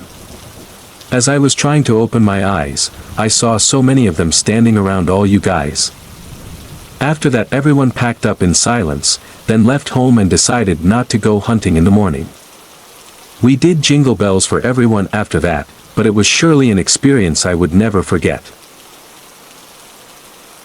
Story 20, Shudder. So my mother was aching of back and neck pains. She decided to ask my brother-in-law, which is a shaman, to see what was wrong. We live in northwest Fresno, California, and my brother-in-law lives in Wisconsin. So my brother-in-law did his thing and found out that our farm had ghosts, and now they were targeting my mother. He told my mother that the ghost was sitting on the shoulders of hers, which was causing her back and neck pains. It was a weird day. I was at Fashion Fair Mall with a few friends, and we looked up to see dark clouds in just a certain part of the sky. That day was just like a normal day weather-wise until we saw the dark clouds. The next day my mother told me and my siblings that our sugar cane at the farm had been hit hard with hail. Awkward because I didn't expect any hail in that week's forecast, and other parts of Fresno hasn't been hit with hail. My brother-in-law then called my mother and told her that he sent the hail to destroy the ghosts that was harming my mother. After that, she was relieved of her pains. Story 21, Mysterious and Scary Story at Forest Home Funeral Home. Back in the 90s and early 2000s, the Milwaukee, Wisconsin Hmong community predominantly lived on the south side with some living in the north side. One of the most used funeral homes at the time was located on the south side. The name of it was the Forest Home Funeral Home. The entrance of the home had 2 small flights of stairs. If you went straight at the top, you'd end up in the main hall. Taking a right at the top of the stairs would lead you to the smaller rooms that lined the right-hand side of the main hall. The first room on the right had the stairs that led to the men's restroom. You'd cross the room, go down the stairs, turn left and go down a long, narrow hallway with doors on each side to reach the restroom at the end. One night, two guys went down to use the restroom. They were finishing up and washing their hands, when the lights in the bathroom and hallway started to flicker. Confused, they started to walk towards the hallway to investigate when another guy ran into the bathroom. A little surprised, they asked him, "Is everything okay? Why did you run in here so fast?" He hastily replied, a little out of breath, "I was more than halfway down the hallway when the side doors started to open and the light started to flicker, so I ran in here as fast as I could." A little scared, the trio peered out into the hallway to see that the side doors had fully opened. At the same time though, the flickering lights finally cuts out. Leaving only darkness to accompany them, they fumbled around and got the restroom door shut and locked. As time slowly crept by, 1 second, 2 seconds, 3 seconds, 4 seconds, soft footsteps could be heard heading towards the bathroom. Eventually there was a knock on the door accompanied by a muffled, gargling voice, "Open the door." Scared out of their mind, the three guys kept quiet with the hope that this event would pass by without danger. Unfortunately, more knocks rang out on the door with more voices asking for the door to be opened. Escalating from knocking to pounding, the door trembled violently, the voices getting ever louder, "Open the door." Afraid of what was on the other side, the trio rushed to brace the door. Unsure of how long this would go on for, they blocked the door with all their might, holding on for dear life until finally, the lights finally turned back on. From a cacophony of voices and pounding, silence. The pounding stopped and the voices went mute. A silence so quiet that the dripping of water from the sink faucets could be heard. Then came the sound of the soft shuffling of feet on the other side of the door. When the sound of footsteps stopped, the gentle clicks of doors closing could be heard. Relieved, but still wary due to what just happened, they continued to brace the door. For minutes they listened, hoping for a sign that everything was back to normal. Waiting for what seemed like an eternity, they finally heard it. Footsteps. Quiet then louder, it stops on the other side of the door. A jiggle of the doorknob, then a slight push could be felt against the door. Finally, a knock. "Anybody in there?" Sighs of relief came out from the three of them. Finally, another human's voice. They quickly unlocked the door and opened it. "Why was the door locked? Is everything okay? You guys don't look too good, you're all pale and sweaty." One of the trio replied with a question, "Is everything okay upstairs? The lights suddenly turned off earlier down here." "The lights have been on the whole time I've been here." The fourth man responded. "Did something happen down here?" "Ah, okay. Nothing happened, just the lights randomly turning off scared us. We had to scramble around in the dark trying to find the switch. We'll finish washing up our hands then," replied the trio. They washed their hands and waited for the fourth man before heading back up together. Story 22, An evil force into their lives. My family and I had moved to the States and lived here for about 5 years when this situation happened. Context-wise, my immediate family is Catholic while my relatives still practice traditional shamanism. Since my parents didn't have an education here in the States and were a lot older, our family ended up farming to make ends meet. As a 6-year-old, I never stayed home because nobody was able to babysit my younger siblings and me. I went to the farm with the rest of my family every day when I wasn't in school. At our farm, in the very back, you could see some very tall eucalyptus trees surrounded by a bunch of tall grass that would be anywhere from 3 to 4 feet in height. To pass time, my dad would tell me a lot of stories from Suvyius to Poj and Sugtrol. Unfortunately, we would always wake up before the crack of dawn and only returned when it was completely dark, with only the moonlight guiding us back to our car to go home. I remember this one time when my dad was telling me a story about Dabtsov and the monk from a long time ago. We didn't have porta potties then, so if you had to go, you would walk all the way to the eucalyptus trees to find a semi-hidden area, dig a hole, and then do your business. Just before he finished his story, I told him I needed to go take a two. The sun was setting, but there was still some light, so I went to the trees by myself with a shovel and toilet paper. As I approached the trees, I couldn't help but have an eerie feeling. Out of nowhere, my ears heard this loud ringing that went away after about 30 seconds. I could feel goosebumps all over my body, but my need to take a two was stronger, so I ignored it. I found a spot, dug a hole, and then went to town. While crouched, everything was silent around me except for the gentle breeze blowing through the trees and grass.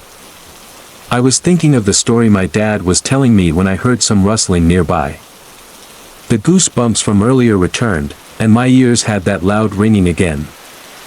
By this time, the sun had mostly set, and it was getting darker.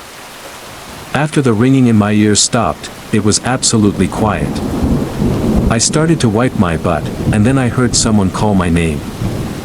It was instant and loud, as if they shouted it to alarm me and were right next to my ear. I was so startled I didn't cover the hole I dug and just pulled up my shorts, taking off. I was so scared I didn't say anything, and by the time my family and I came back home, I forgot about it. Later that night, I woke up from a nightmare where I saw the Japanese ghost from the ring come out of our living room approaching me. Filled with dread, I turned my head to look at the clock in our living room and saw that it was about 3 a.m. The loud ringing returned, and all of a sudden, I realized I can't move my body at all. There seemed to be something pressing against my chest. My feet felt as cold as ice, and from the corner of my eye, I could see a dark, tall shadow. I tried shouting for my parents and siblings, but my mouth wouldn't open, and I couldn't make any noise. I closed my eyes and prayed to God, asking him that if he was there, I needed him more than ever in this moment. This warm, bright light then encompassed all of me, washing away any fear I had. The pressure on my chest disappeared, and I remembered turning over to my side and falling asleep. After that point in time, I would have dreams where I was at Hmong funeral homes trying to fight evil spirits, or I would end up in end-of-the-world situations trying to save people and fight these demonic entities. A couple months later, my family and I went to my grandpa's for a Neeb shaman ritual.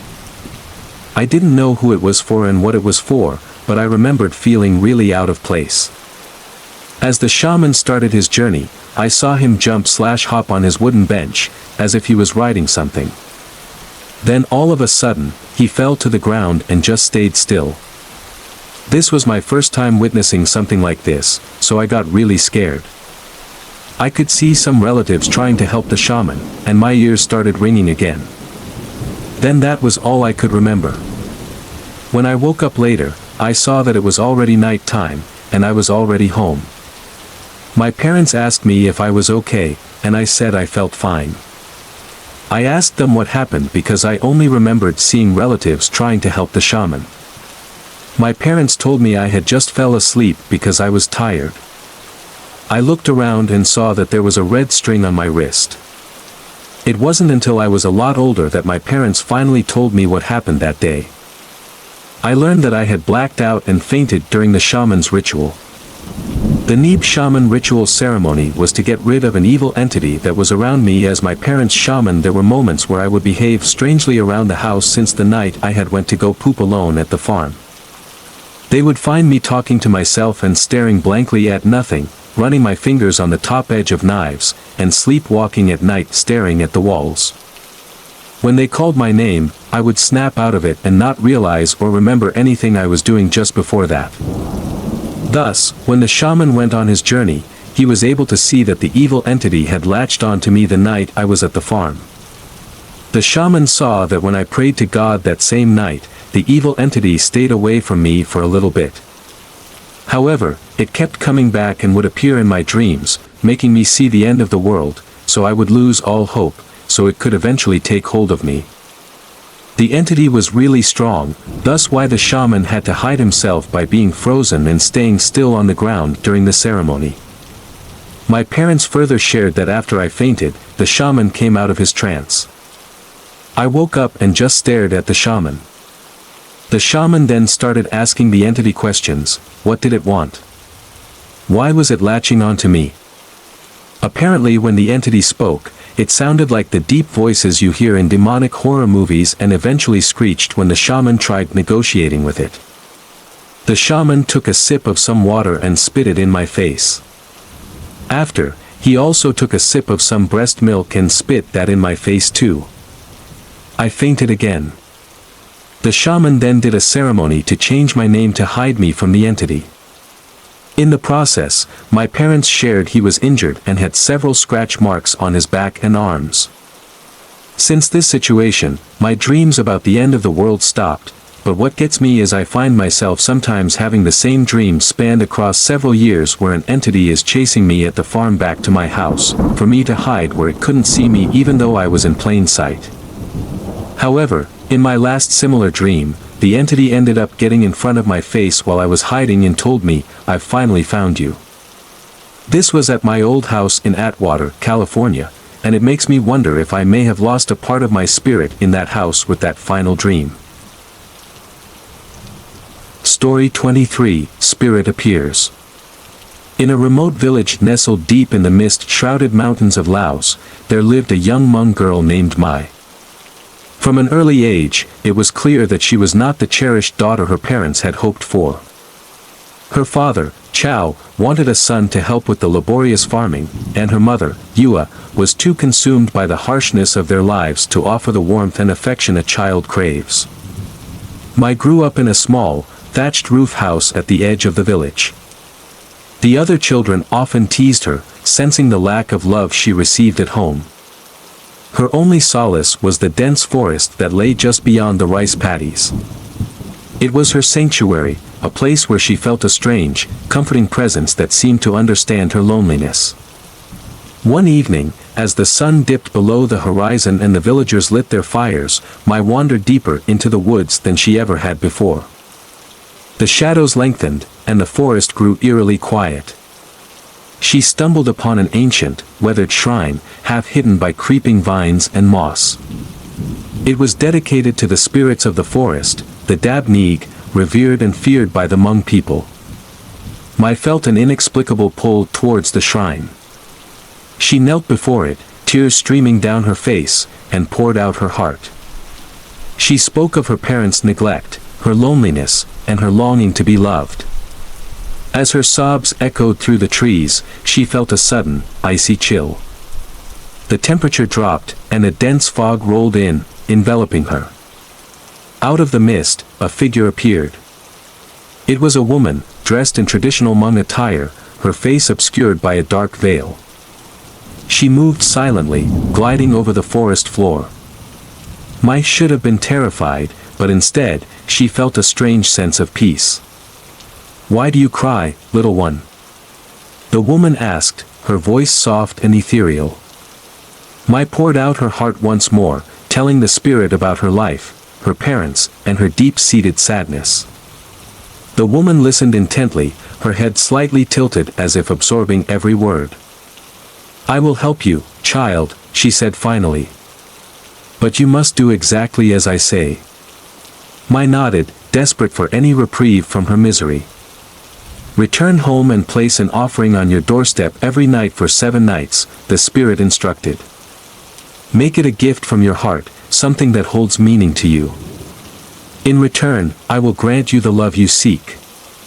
Mai thanked the spirit and hurried back to her village. That night, she left her most treasured possession, a small, hand-carved wooden bird her grandfather had given her before he died, on the doorstep.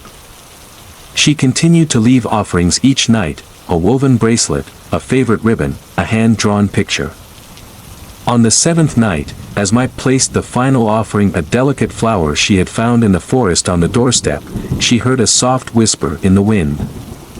She felt a gentle touch on her shoulder and turned to see the veiled woman standing behind her. "Your offerings have been accepted," the spirit said. "Now, return to bed and sleep. When you wake, your life will change." Mai did as she was told, her heart pounding with a mixture of hope and fear. That night, she dreamt of the veiled woman, her presence comforting and protective. The next morning, Maya woke to find her parents acting strangely. Her mother, usually cold and distant, gently brushed her hair and kissed her forehead. Her father, who rarely spoke to her, invited her to join him in the fields. For the first time in her life, Maya felt a flicker of hope. Days turned into weeks, and the change in her parents was remarkable. They doted on her, praised her, and included her in their daily lives. Maya felt the warmth of their love envelop her like a comforting blanket. But as time passed, strange things began to happen. Maya started to see shadows out of the corner of her eye, flickering just beyond her vision. At night, she heard whispers, soft and unintelligible, but growing louder with each passing day. Her dreams became nightmares, filled with dark, twisted images of the veiled woman, her once comforting presence now menacing and foreboding. One night, as Maya lay in bed, she felt a crushing weight on her chest. She tried to scream, but no sound came out. The veiled woman appeared at the foot of her bed, her veil lifted to reveal hollow, empty eyes. "You did not understand the price of my help," the spirit hissed. "Love given freely must be paid for in kind." Terrified, Maya realized the truth. The love she had received was not genuine, it was a forced illusion, a dark enchantment that bound her parents' will. She had unwittingly invited a malevolent spirit into her life.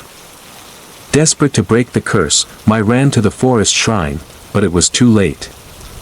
The spirit followed her, her form shifting and distorting in the moonlight. "You belong to me now," the spirit whispered, her voice a chilling caress. Maya's screams echoed through the forest, but no one in the village heard her. The next morning, her parents found her bed empty, her belongings untouched. They searched the village and the forest, but Maya was never seen again. Legend has it that on misty nights, the villagers can still hear her cries, a haunting reminder of the price of desperate wishes and the darkness that lurks in forgotten places.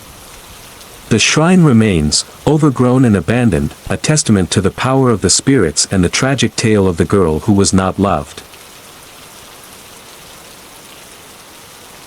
Story 24, A Shortcut Home.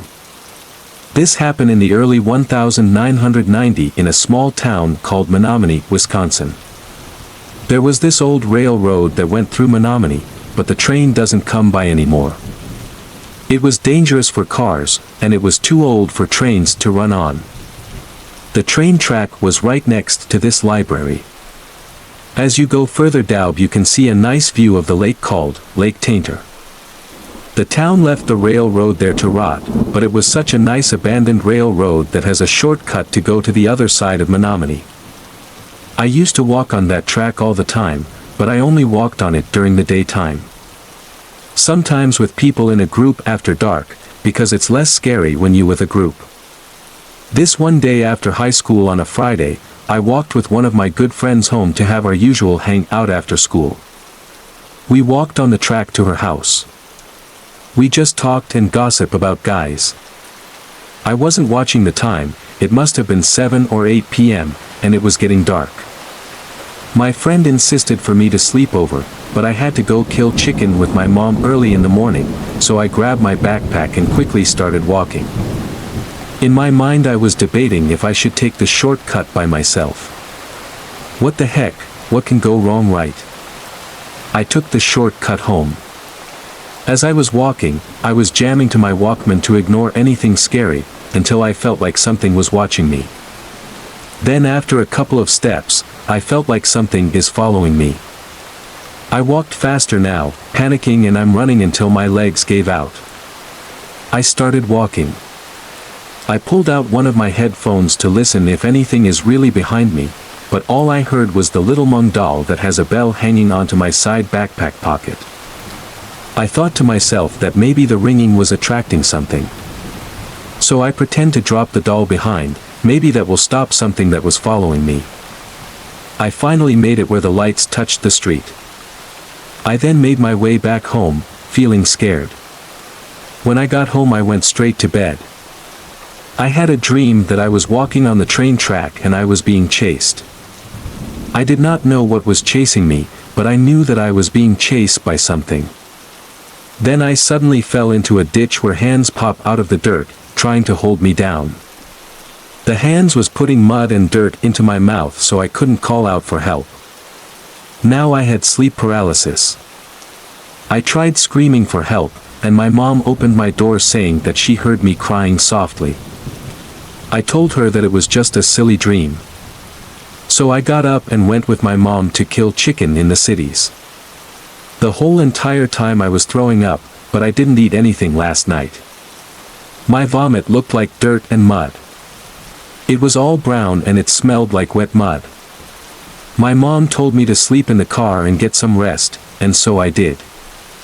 I was getting very sick and I finally had the guts to tell my mom what happened, knowing that my mom will hit me later for coming home so late. When I got home I was looking through my backpack to see if my charger was in there for my flip phone, and I heard a ringing. I looked at my side pocket, and I swear I dropped that doll on the train track. I went to my grandma is a shaman, and told her what happened. My grandma said she will look into it. My grandma did the jingle bells and found out that a little girl was following me home. Trying to attach herself onto me by following the sounds of the bell, but as soon as I dropped the doll, I left a scent for the little girl to follow me home. She attached herself to the little Hmong doll. We then asked her why was she doing this. The little girl said that she wanted to be reincarnated, but since she took her own life, she couldn't be reincarnated even if we gave her money. She wanted to be born, and to do so, she will have to wait for a pregnant woman so she can hijack the baby, and be reincarnated. My grandma grabbed one of my mom's old Hmong doll, and put an egg under the doll's shirt to imitate a pregnant lady, and trick her into going to the egg. Then my grandma grabbed the egg and put it into an empty jar. She told me to go to the lake and throw it into the lake. I quickly got out of the house and went straight to the lake, and threw it as far as I can into the lake. I watched it float away into the middle of the lake. I felt relieved, and after that incident, I graduated Menominee High School and left to California. Story 25, Shadow of Woman Standing Over Them. Be careful of inviting relatives whom don't come to visit you. This is what happened to me. I had this uncle of mine from my mother's side. We only met and greeted when we bump into each other. This is how the story goes. It was a quiet, dull morning when the chain on our gate woke us up with dogs sensing something unusual. It was very disturbing as the early part of the morning waking up was a last option. I got to the gate, and it was my uncle. I welcomed him regardless of how early it was. My uncle had just gone through an ordeal. His eyes were solid red. My mum, hearing that it was her cousin, came out to meet him. I went off that day to school, came back after class, and saw my uncle still around. My mum told me that my uncle will spend the night, and I have to give him my bed for him to sleep. The next day my uncle took off somewhere. This time I had to sleep on my own. That night, whilst dozing off to sleep, I literally saw a lady walking up to my bedside. She was up to something. She stood there for a while and bent over to touch me. I thought it was a dream, but it wasn't. I couldn't move. My whole body was numb. I struggled for 3-4 minutes and screamed my guts out until this figure disappeared. The next day we heard from our relatives that my uncle's wife was murdered, and her body was found with several stab wounds on her sides. We concluded that it must have been my uncle's wife who came searching for him because of his body's scent was on my bed. The murder was a suspicious one, and our uncle was on the #1 suspect list. That was correct. The police rounded him up for questioning, laid charges on him, and prosecuted for murder. My uncle died a month later whilst serving his time. From then on, it was a lesson learnt. I never entertained relatives who just pop up to spend a night or two. Story 26, The Cat Human-Like Figure. So when I was little, me and my siblings were always with our ties who was always watching us while our mom was out working, etc. I was about 4 or 5 years old, and my siblings were about 7, 8. While they were at school, I was always at my grandma's with our cousin who was also my age or just with my grandma. I followed her everywhere, she was with me all the time, so of course we grew a really close bond. She lived in a gated small apartment in Fresno that only has its own 8 apartments. 4 on one side and across from it is the 4. Including the garage, which was also gated. Across from our apartment were other, but bigger, apartments, front and back side. Mostly filled with Hmong people, so I heard stories of both the blue apartment, the apartment behind my grandma's apartment, and our apartment being haunted. There was one night my grandmother and I were outside, probably around 10-11 p.m. on a school night. By that time all the kids were sleeping for school and all the grown-ups sleeping for work or just asleep. LOL, so you can say the whole apartment was quiet. Even when no one is around, once in a while the old G's would walk around and check if all the gates are locked. That night happened to be me and my grandma. We walked into the garage and suddenly she stopped walking. I just felt my grandma grab my arm and squeeze my arm tight. I didn't notice my surroundings till she squeezed my arm so hard it felt like my arm was about to pop. I looked up and saw her face was pale. She was frozen, just staring straight, mouth wide open, yet she was shaking at the same time. As if she had seen a ghost. Wherever or whatever she was staring at, I had decided to stare also. Of course, my mind wondering what the hell is going on. As I turned to look, we see this human-like cat figure. Head of a cat but body of human. It even had long black hair. It was taller than those blue dumpsters that every apartment has, so imagine how tall it must be. The figure was in the alleyway between the blue apartment and ours. I remember it was looking into the trash bin of the blue apartment. But it wasn't digging, or anything, it just stared and stared into the trash bin as if it was looking at something instead. One arm on the trash bin and the other just down. Mind you, we were still in our garage looking through the gates into the alleyway, clear as day. The apartments are actually very close to one another, so that's to give you an imagination of how close the figure was to us. As a kid, we're annoying and loud as heck, especially in situations we know we should shut up in, so me being the kid my fear overtook me and I turned to my grandma and said, "Ties, do you see that? What is that? Is that a cat?" Asking all these questions, and I just remember my grandma trying to shush me without being so loud. She tried to slowly make us walk back out of the garage. But the cat figure heard us. I remember looking back, and the cat figure turned its head rapidly our way, and meowed at us. It sounds weird. But it was the scariest thing I have ever experienced. After that, my grandma grabbed my hand and ran inside. I remember she woke up my grandpa. Her voice was shaky, she was crying. And I remember just feeling so scared. My heart beating so fast. But I didn't say a word because I was still so confused as to what just happened. Right before we went to bed she prayed and prayed and prayed, crying to God. Begging him to protect us from whatever that thing was. A few years later, as I grew older, I always had dreams of it, or so I thought. It was always dreams, but I never thought to mention it or bring it up. However, one evening my grandmother was talking to one of her friends and my uncle overheard, so he came in the house, interrupting our scary movie LOL, asking me if I remember seeing a cat-like figure. Did something like that really happen? Not cause he was curious, mostly cause he was always trying to say my grandma is crazy and trying to prove it was another one of her lies. Then that's when everything hit me. I felt my heart drop, cause it wasn't a dream. Someone was a witness too. I shook my head to his questions and told him my grandma wasn't lying. We both saw the same thing, and it's a memory we both will always remember. My grandmother is a very forgetful person, but this memory she holds forever also. Till this day, I won't ask about it, but I've always wondered what it was. Why was it looking in the trash bin?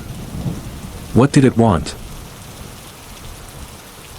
Story 27, The haunting dream seemed to foretell the departure. Do you believe weird dreams? In my culture, Hmong, we believe that when you have weird dreams, they might be a sign of something good or bad. One of the beliefs that we believe in is if you are a parent and dream that your teeth is falling out, that means it's a bad sign. You should be careful and watch your children's. Something bad might happen to them.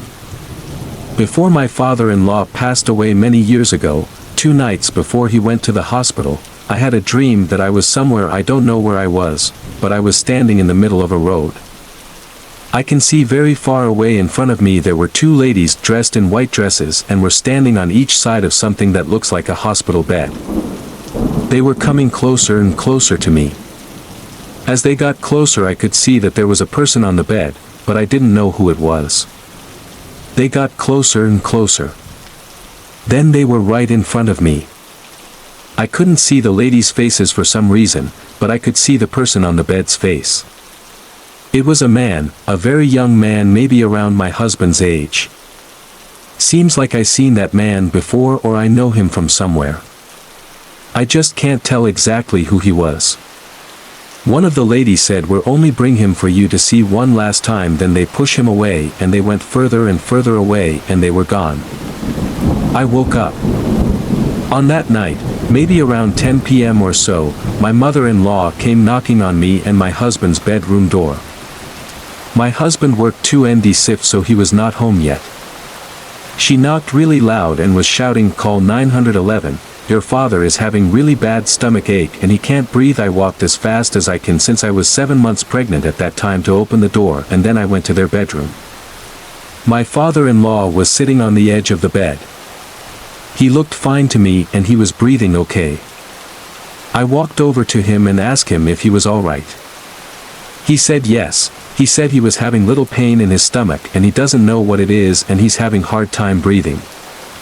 I asked if he wants me to call for an ambulance and he said yes. In my mind I'm thinking he doesn't need to go to the hospital, he looks fine, maybe if he rests for a while he would probably catch his breath and be okay, but I didn't say anything. I called 911 and in like 10 minutes they arrive. The medical technicians team rush into the house and into their bedroom. They listen to his heart and lungs. They ask me a few questions about him, what he ate and his medical history. A little while after that they put him on the gurney and took him into the ambulance. Since my mother-in-law doesn't speak English, I went with them in the ambulance. My mother-in-law said she will call her daughter to drive her and meet us at the hospital. I sat in the back with my father-in-law. He was laying on the gurney. They were starting in 4 on one side of his arm. Then he put his head up and looked at me and said, "Nayab," means daughter-in-law, "I am very thirsty. Do they have any water here? Can I have some water?" They gently pushed his head down back on the bed and told him not to talk.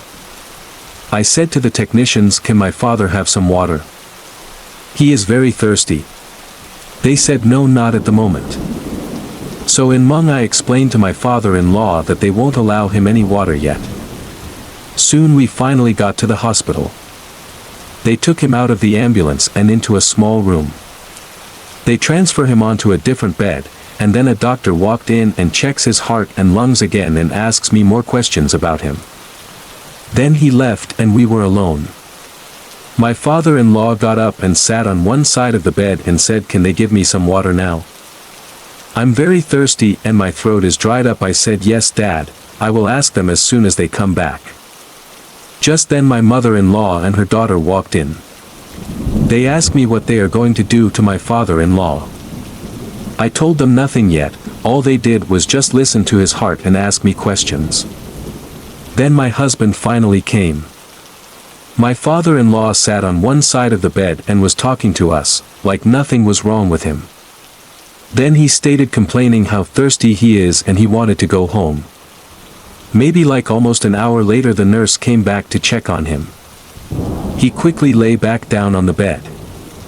The nurse asks me how he's feeling now. I said he feels okay, but he wants to know when can he go home, and can he get some water.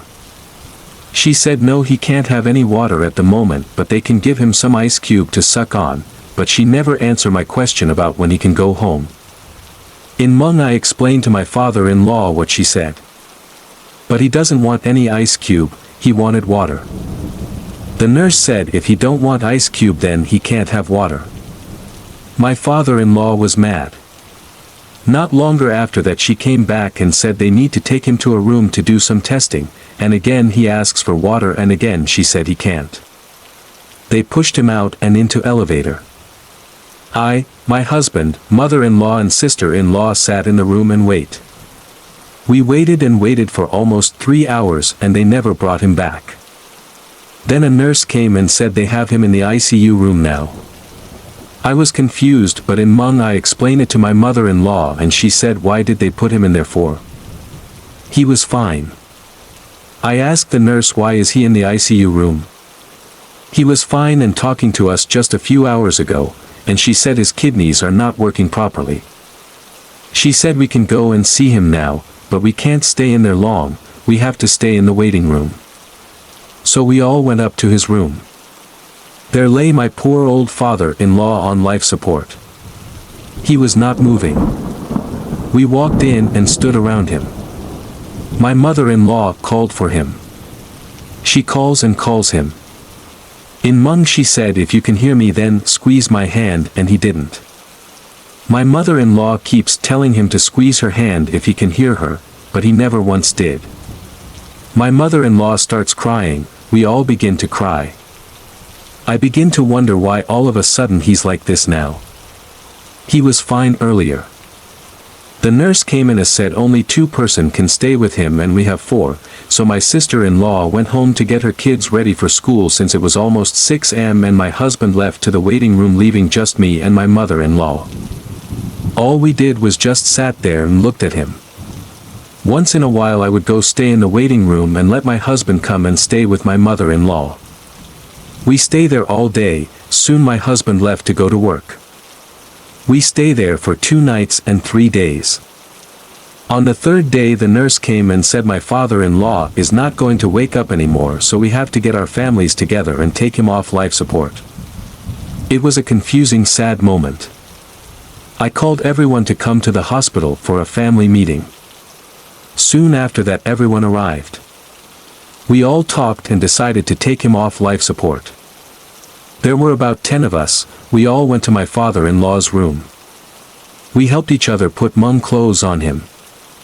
The nurse came in with boxes of tissue. We stood around his bed and watched the nurse as she slowly take off the tubes and other stuff on him. My husband and his brother both held my father-in-law in their arms since they are his only sons. We watched the numbers on monitor as it starts to go down, everyone was crying. I watched the monitor with tears in my eyes, as my heart beat faster as the number starts to go down. Then all of a sudden there was no number anymore but a straight line. Everyone cried like crazy calling for my father-in-law. In my head I apologized to my father-in-law for never getting him a drink of water that he'd been asking for ever since we got to the hospital. Just then my mother-in-law couldn't make a sound out of her mouth anymore no matter how hard she tries. She all of a sudden just lost her voice right then. Before the funeral, we took my mother-in-law to visit a shaman and the shaman said my father-in-law was very thirsty before he passed, that is why he made my mother-in-law lose her voice. The shaman said in order for my mother-in-law to get her voice back, at the funeral she needs to give my father-in-law 3 drops of water into his mouth. On the day before the funeral my mother-in-law and I were going through pictures of my father-in-law to post it up at his funeral. I came upon a picture of a man that I thought I saw before. It was an old black and white picture. I looked at the picture for a long time trying to figure out where I seen this man before. Did I see someone that looks like him or do I know? I stared at the picture for a long time. Then it all came to me, I was right, I did seen him before. He was the man from my dream. I quickly asked my mother-in-law who the man in the picture was and she whispers softly to me since she can't make a sound, he is your father-in-law when he was younger. Story 28, Dark Woman with Long Hair. When I was about 7 to 8 years old, I hated horror movies. It wasn't my thing at all. My cousins loved them somehow and always put it on. They knew I was scared of it, and they'd always put it on just to scare me for fun.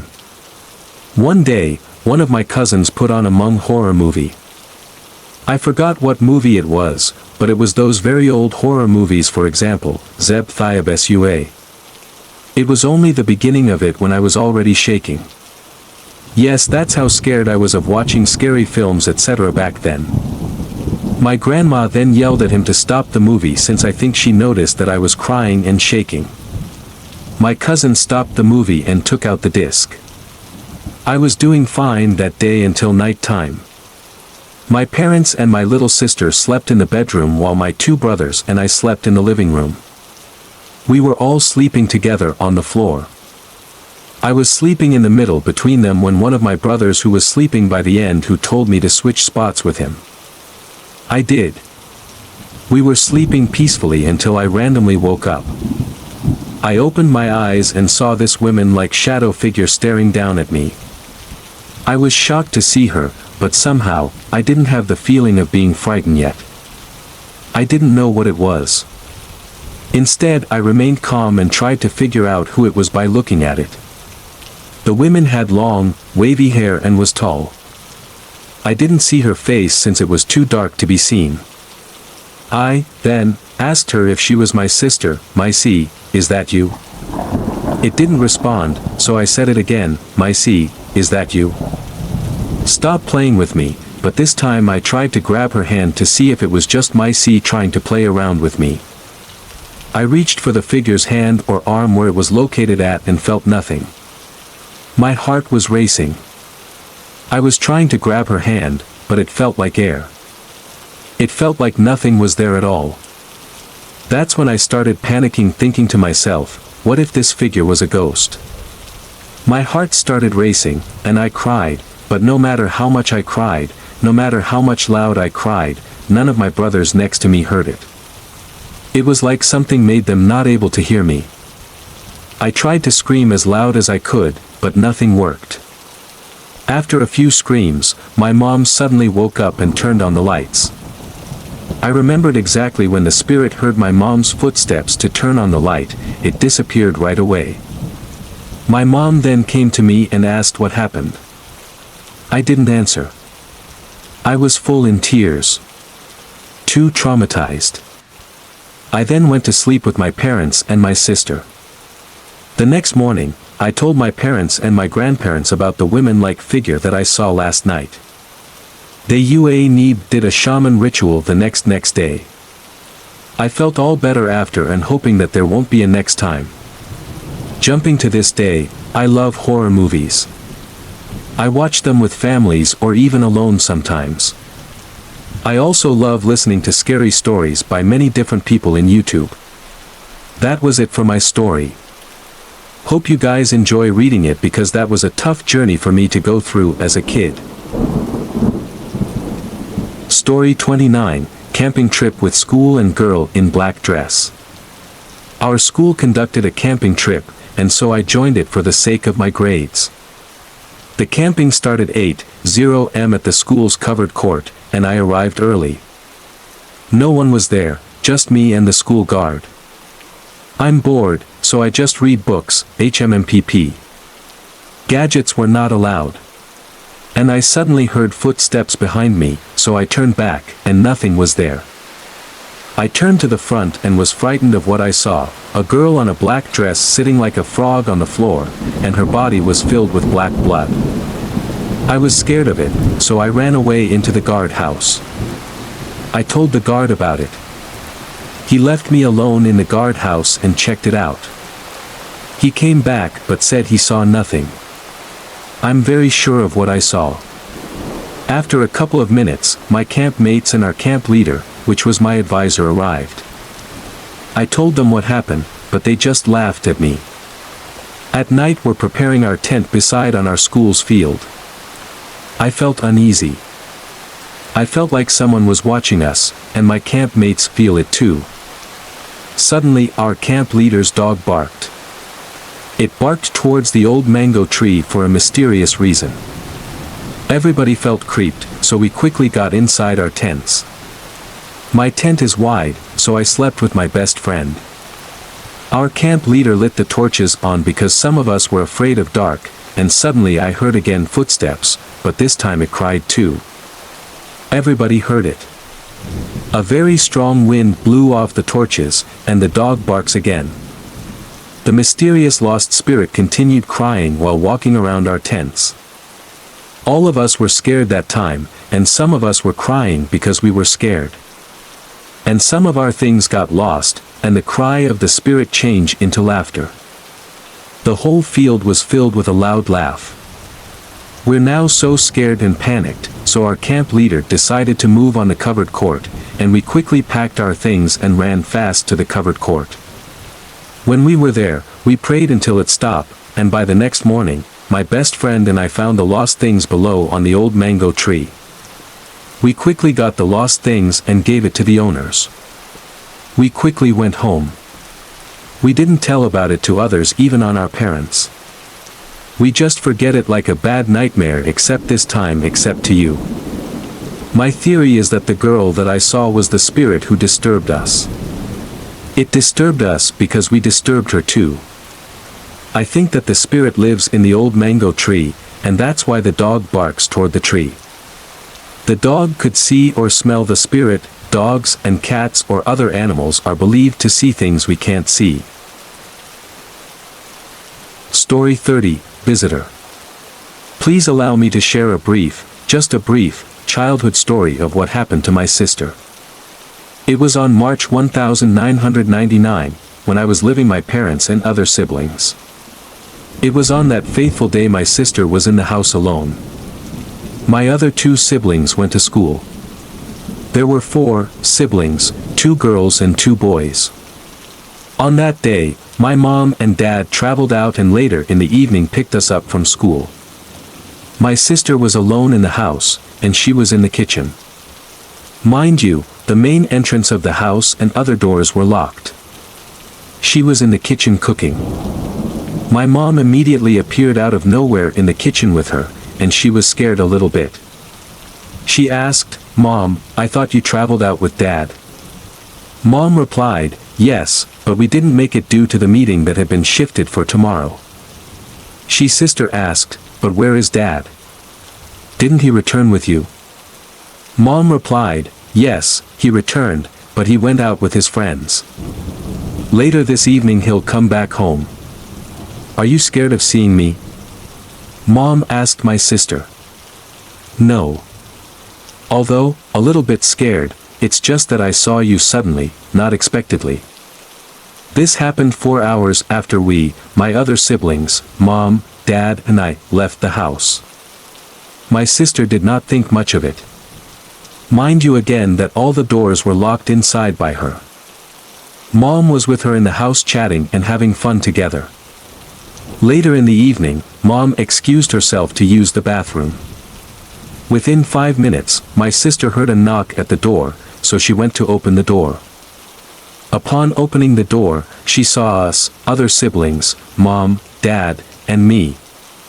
She stood like a statue looking at us with an expression on her face acting like she saw ghosts. She turned to Mom and asked, "Were you not the one with me since morning, and you told me that the meeting was cancelled, and you and Dad couldn't travel?" We stood there at the main entrance door of the house again looking at her. "Mom, how did you meet up with Dad and my siblings? Were we not together in this house, and how did you manage to leave the house while the door was closed inside? You told me that you were going to the bathroom, but now you're outside with Dad and my siblings?" My sister asked Mom.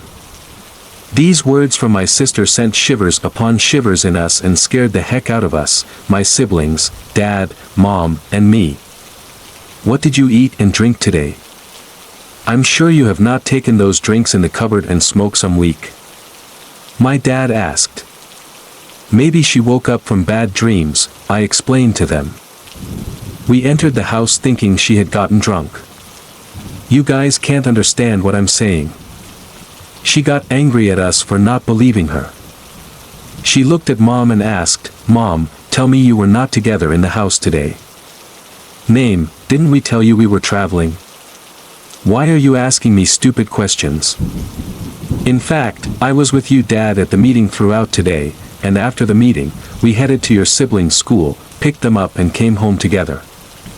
It is just now I'm coming home with your dad. I was not home with you. Maybe according to what your brother, me, said might be true. You woke up from a bad dream or you imagined I was home with you, my mom explained. But who was with me today? I think she is in the bathroom. Let me check on her, my sister said. Wait a few minutes. Who is in the bathroom? Dad asked. The one who was with me today, my sister replied. My dad told me to go inside with my other two siblings to our room. My other two siblings were too small, my big sister was 21.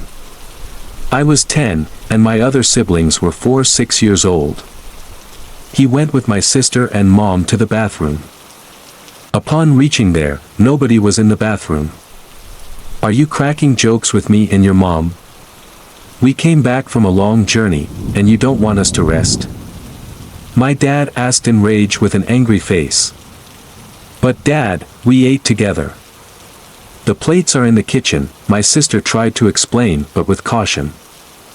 This unbelievable story of my sister ends right there because my dad told her not to say it again. I'm the only one that understood my sister because I was gifted with a psychic ability to hear and understand feelings and also sense things. I know that a ghost impersonated itself as my mom. We are Christian, and it's taboo to call a medium or shaman to know exactly what happened to my sister that day.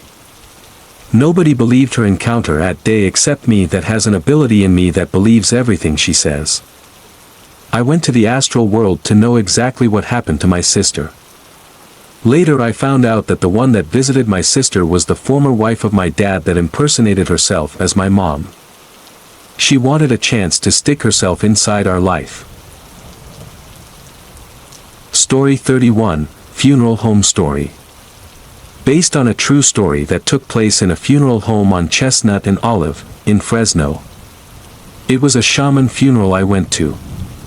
I'm Christian, but knowing Hmong people, they go to any funeral. So everyone was sitting in the chapel chatting since shaman funerals don't have service like Christian funerals. I got hungry and decided to go get something to eat in the kitchen. There were also two old ladies in there with me. We'll name them Lady 1 and Lady 2. So I was next to Lady 1 getting my food. She was talking to Lady 2 about how she met a guy there just earlier. She was saying that the guy was telling her that he was gonna go home for a bit, and he'd come back. She told him to wait because she wanted to go with him. She went to the bathroom, came back, and he was gone. She waited for him. Later, about an hour or two, I went to go grab something to drink and she was still there. She asked the man if he wanted to eat, so she grabbed a plate and got food for him. She was laughing and giggling. I turned around to look, and she was looking to her left side talking to herself. I was thinking to myself, WTF. I kind of had a feeling of something, so I was walking back and forth from the kitchen to the bathroom. I heard the lady talking to Lady 2 again. I pretended to grab something while listening to them. Lady 1 told Lady 2 that she was talking to a dead man this whole time. When she got him food, she told him to eat, but he disappeared in front of her. She was creeped out but continued talking about it. She also said that it felt like he was human. He held her hand and did all these other stuff old couples do when they make out. I was freaked out. I ran to go tell my grandma. We left after I told her. While walking out the front door, Lady 1 was leaving home too. I told my grandma that's her, the one who was talking to a ghost. My grandma looked at me in a creeped face, and we left home. Story 32, The Orphan and the Unknown Calling. Do not judge my writing. This is a true story of my mother's far cousin when she talked to him on the phone. I heard it, and it was so sad. I decide to share it. Let's name him Pau, I will not mention names. This man's parents died at a young age. He was only 10 when his father died. His brother and sister-in-law hated him so much that they made him stay at the garden for days. One day he came home to find that his brother burned their father's clothes. He told them to stop, but he won't and beat his brother. The villagers pitied the boy and cried along, saying his brother was a bad man. His heart was cruel. Then one day, he went to the garden alone and stayed there with the farm animals. It was raining, and he was gardening. He thought, why do others have parents and not me? They get to go to school and have education but not me. Then from far down the garden, he heard a voice saying, "Pa, you said you don't have parents. Come, and I will take you to school." He thought, wah. Who is that? I only thought, but it heard me. The voice screamed again, but closer this time. Pao was scared and ran to his farmhouse and locked the door. The voice was closer this time, saying it again. Pao locked the door and covered every hole in the house using rice bags and wood. He went to sleep. Later, he heard a knock and opened the door. It was an old man. The old man wanted to stay with him because he said it was raining, so Pao let him, but told the old man that he could go to sleep on the bag while Pao slept in the ground with the rice bags around him. No blankets. The old man was frying corn by the stove and told the boy to go to sleep. Later at midnight, he woke up and found the old man gone. He checked everywhere and the door, but it was locked as it is. He was scared but heard the old man's voice up in the attic saying, "Son, I've seen that the others are going to get you, and they wanted you by trying to get you, but I won't let them come, so they can't. Tomorrow morning I will be leaving, and you go home. When you go home, I will be at the top of the mountain far up high, watching you go. I see you are very poor, and I wanted to protect you. Go home tomorrow." Then the next day, the boy went home and asked a shaman. The shaman said this man was the king of the mountain, and he's been watching this boy for years. He did no harm. So now when the boy went, he heard the old man saying, "When you are hungry, ask me for an animal, and I will give it to you. Do not shoot them if they do nothing wrong to you. If they do no harm, do not shoot them." From time to time, the boy asked for small animals to eat only. Knowing the old man was watching him, he'll think of the animal, and the old man would give it to him. Story 33, story about a 90-year-old woman. I work as an in-home caregiver for a 90-year-old lady who lived alone. The way her apartment is set up is you walk in and see the door to her bedroom. To your immediate left is a small open kitchen and a wide living room. To the far left of the kitchen is the bathroom. One night I was on night duty, and I usually just hang out and take on and off naps. Around 4 a.m., she walked out of her room with her walker. I greeted her and walked with her across the kitchen to the bathroom. While she was in the bathroom, I walked back to the kitchen and washed my hands, and as I turned, I saw her in bed. There was no way she made it there within the span of 15 seconds, and all tucked in. Even if she was running I'd hear her because she has to pass behind me before making it to her room, but she is 90 years old, and she cannot run. I freaked out and looked at the bathroom. Lights were off, so I went into her room and jokingly said, "Geez. You are fast." But she was dead. I mentally freaked out, grabbed my bag, headed down to the lobby, and called 911. I refused to go back until the medics came, and even then, I refused to look at her. Later, I was told she had died in her sleep several hours earlier. Story 34, getting chased in my dream. I had this nightmare a couple years ago, but I still recall what exactly happened. The nightmare started off as me as a girl in a tall grass field back in Thailand. I was wandering around looking at the sky all by myself. Then all of a sudden, I hear someone calling my name.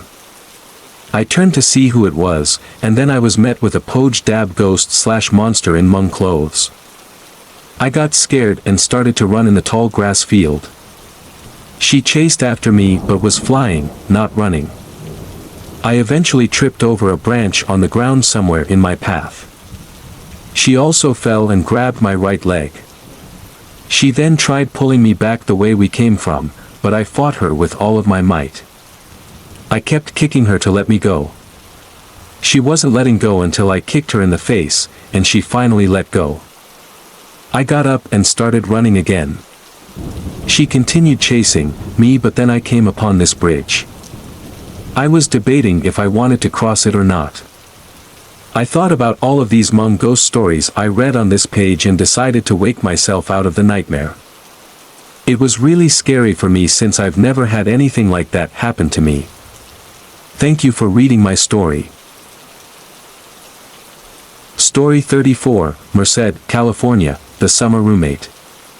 Attention, I am making this story as short as possible, so not all details are explained. The month and year are correct, but the dates may be off by a few days. In April 2017, I was close to finishing my first year of college and was planning to take summer courses. To avoid paying the expensive on-campus housing tuition for the summer, I searched for a place off campus. I found a room that was only $200 a month, cheaper than the normal price in Merced, California.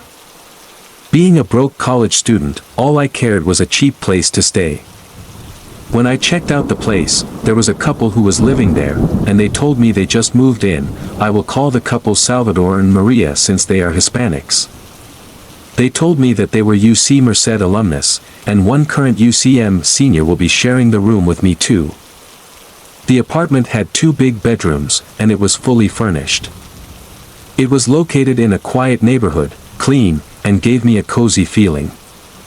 The place was walkable to the bus stop, which was necessary, because I didn't have a car, so I deposited my money right away. 1 month later, the spring semester ended, and summer session was about to begin. My roommate Joe, who I hadn't met, messaged me that we will be living together. However, he is doing session B, so he will move in on June 6th. My session starts in May 21 st, so I moved in earlier than Joe did.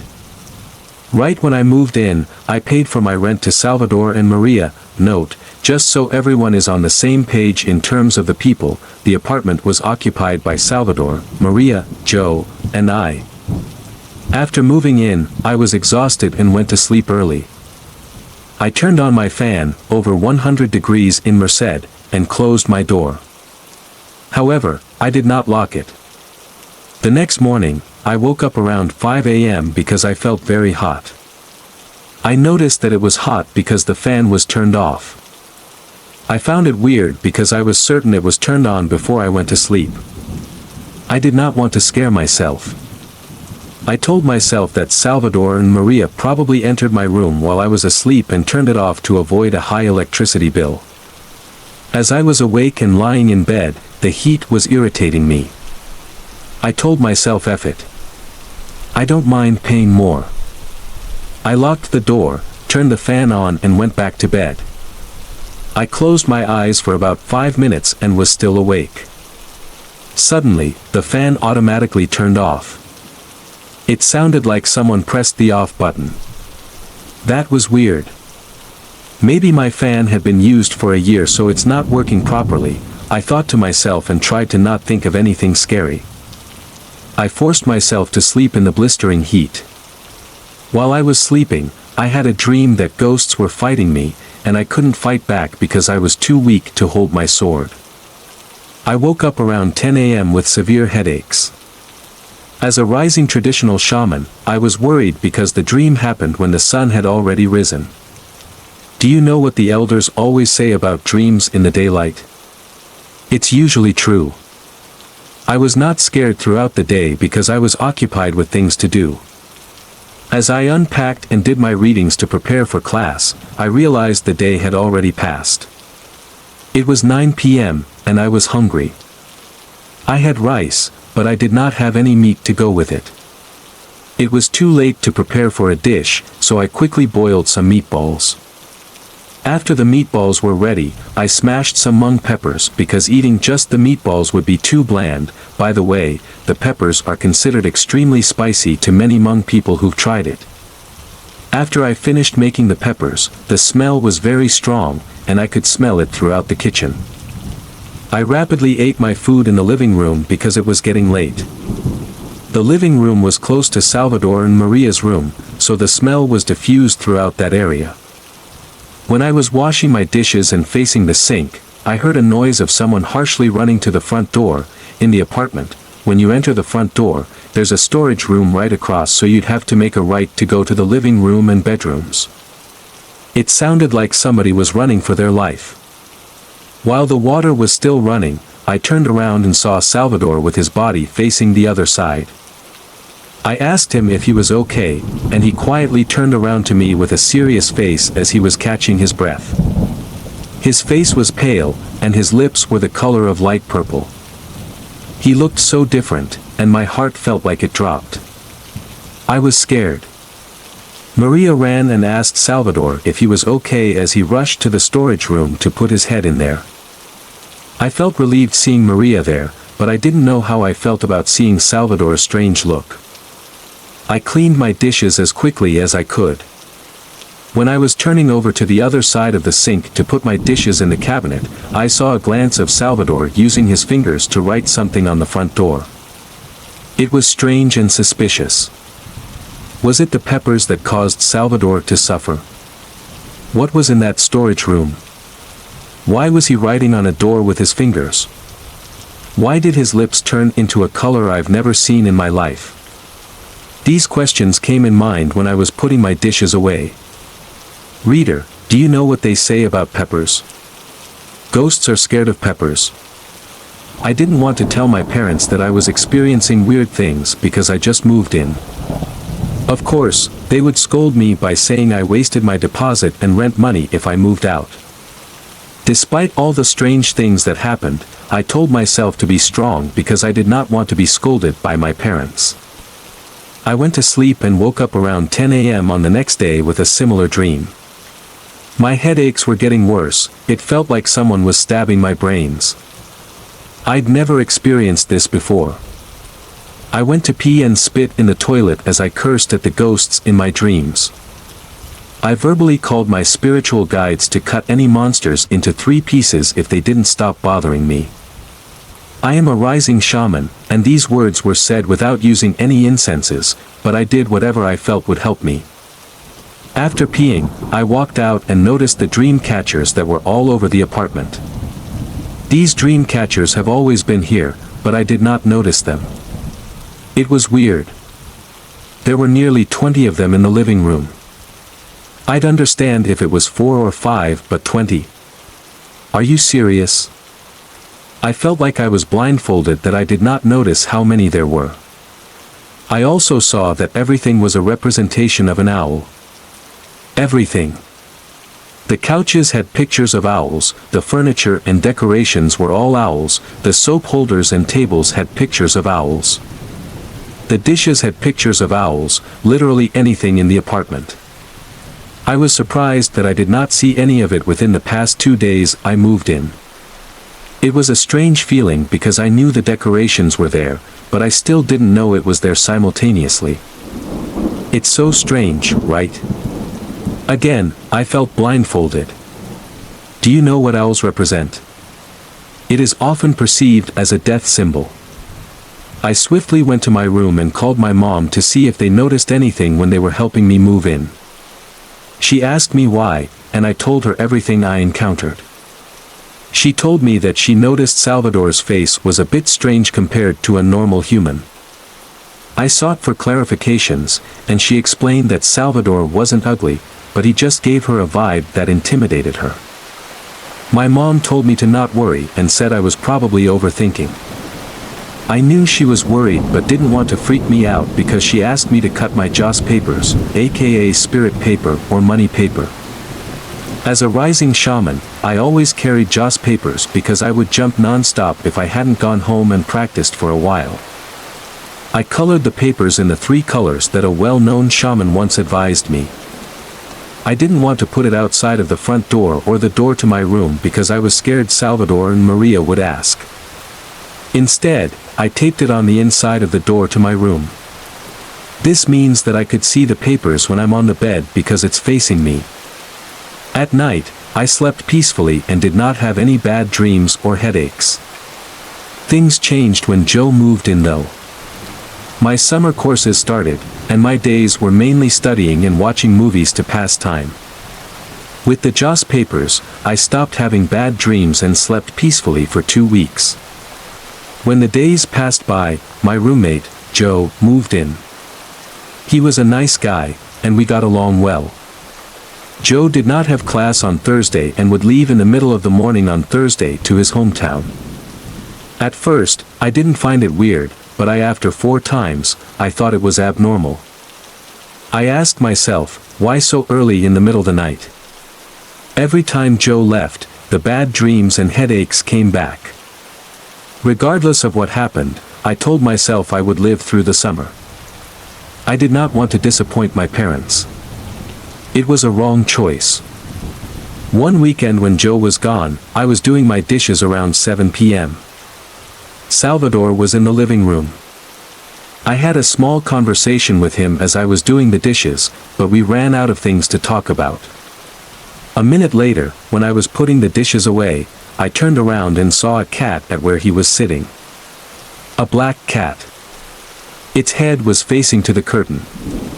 And no, I was not overthinking.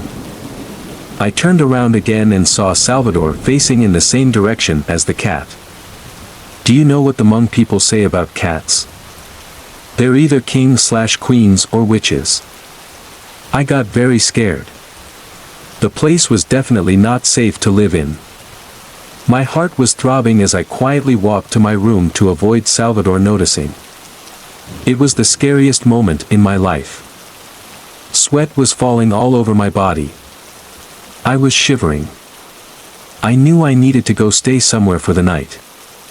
I messaged a friend on Facebook that I needed a place to stay for the night. I did not tell him anything. He told me to go around 10 p.m. because that was when he was off work. He lived in a big apartment complex, so it was hard for the Uber driver to drop me off directly at his address. I went to his party once, but it was at night, so I forgot how to get there. He suggested to meet at the office building. The haunted place followed me to my friend's apartment. Right when the driver got to the office, I saw a woman in a white gown standing in front of my friend. I knew he had really bad vision, so I thought he didn't see that lady. My heart dropped as I questioned her presence. I asked myself, OMG. What is happening to my life? The elders always say that when you are walking and see a ghost, you have to walk in the same direction to pass it. I was scared, but I walked right by that lady. I didn't look at the lady because I was exceedingly frightened, but her white gown was so bright that it stood out. I went with my friend to his place and slept peacefully there. I asked to sleep for 2 more days and told him the situation. He told me I could move in and stay in the living room, but I refused because I didn't want to be a burden to his roommates. That lady in the white gown continued to seek for me. I went back to stay at the scary place. I thought it was too complicated to move around. After 2 days of going back, the dreams and headaches were getting worse, so I finally made the decision to move to my friend's place. When I moved in with him, he told me that the Asian lady in the white gown came knocking at their door during nighttime to look for her child. My friend and his roommates were having a party with a lot of people, so they were not scared to open the door for us. She was endlessly crying and demanded that she must find her child. She was strange, and we have never seen her around before, he said. Right at that moment, I knew she was following me from the apartment. I cut the Joss papers and put them on the front door of my friend's place. Once again, the papers protected me. After moving to his place, I stopped having bad dreams and headaches. 3 weeks later, I went out to bike by myself. Notes, I forgot to mention that my friend's place is not too far from the haunted apartment. One day when I was biking, a crow attacked me. No matter how much direction I changed, it kept following me. It followed me for about 10 minutes. It was purposely chasing and leading me to the direction of the apartment where Salvador and Maria lived. I got so scared and realized it had to do with that apartment. Luckily, I was wearing my Buddha necklace. If you're MTT, you'd understand the power of the Wong Pu's rock. I stopped biking and turned to the crow while I was holding the necklace against it. I called Wong Pu and wife along with my ancestors for help. As soon as the crow saw the necklace, it weakly fell on the ground. I biked as fast as I could and turned around to watch what the crow was doing. Once it got up, it suddenly flew away to the opposite direction. I was paranoid and went back to my friend's place. I stayed in the whole summer without going out. It ended. After the summer experience, I got very sick, and my parents asked a shaman to perform a ceremony for me. The shaman said my housemates were not humans. I was lucky to be alive because my spiritual guides protected me. The shaman said that the ghost was not careful and that was why I saw his true form of a cat. He confirmed that the ghost sent the lady in the white gown and crow to find me, but my tools I carried were too strong to be defeated. Notes: the tools were the Buddha necklace and black/white/red strings. I was recommended to not bring up their names. Out of curiosity, I googled their names.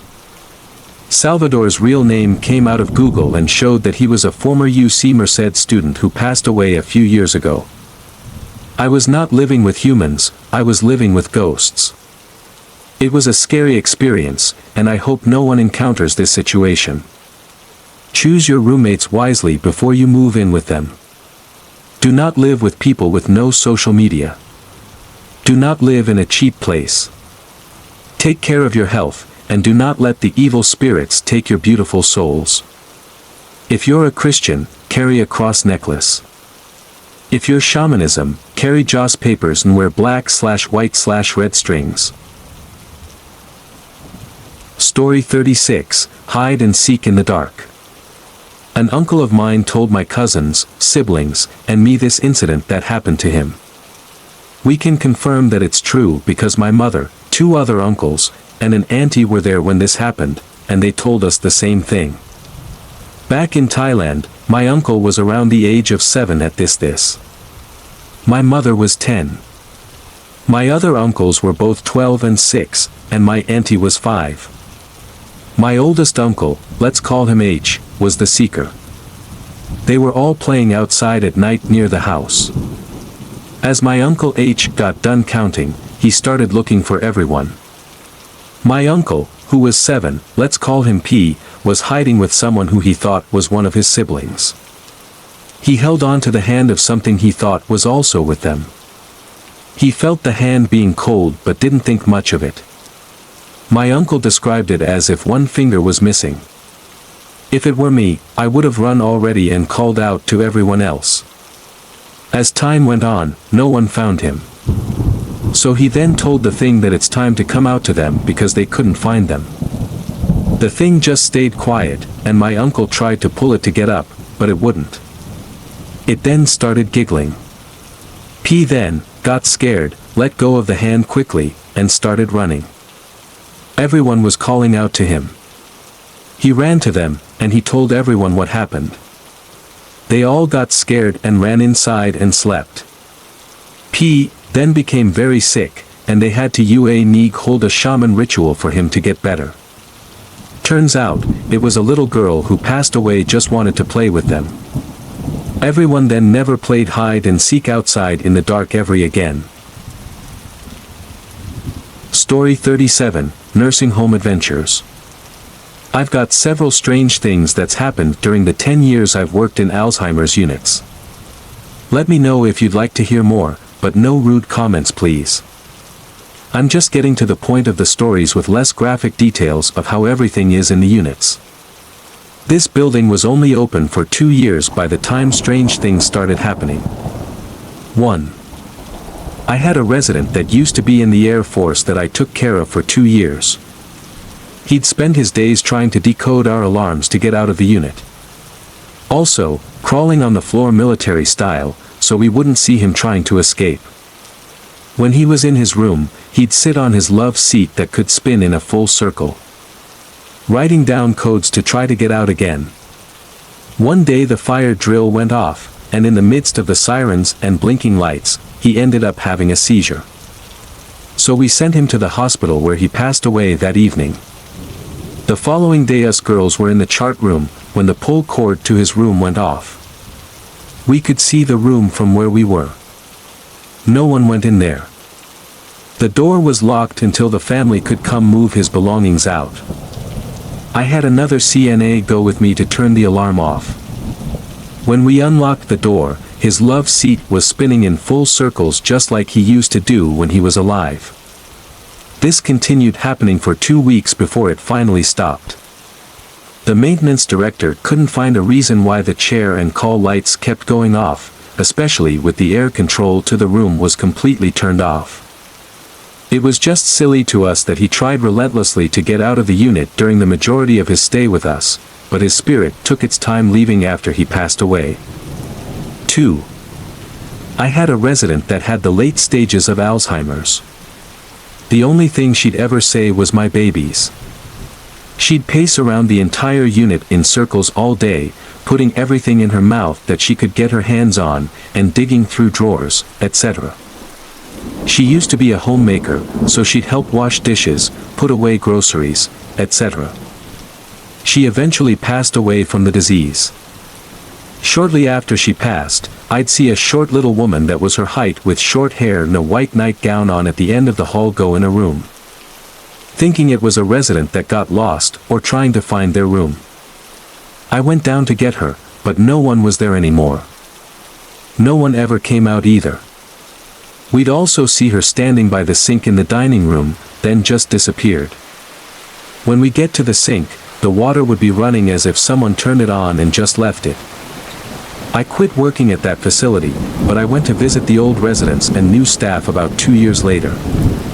When I asked if they run into any weird things happening there, they told me about the little lady that'd turn on the water at the sink also. 3. This happened at a building I managed that was 15 years old. I was walking out of a resident's room, when I saw a little lady in a red dress in the laundry room bent over like she was reaching in a hamper. I was wondering why one of the staff left the door unlocked, because it's imperative to keep the residents out, otherwise, they might think the detergent is juice and try to drink it. Yes, Alzheimer's and dementia patients don't have the ability to know what's safe or not anymore. I stepped up to turn the door knob, but the door was still locked. So I used my keys, swung the door open, and no one was in there anymore.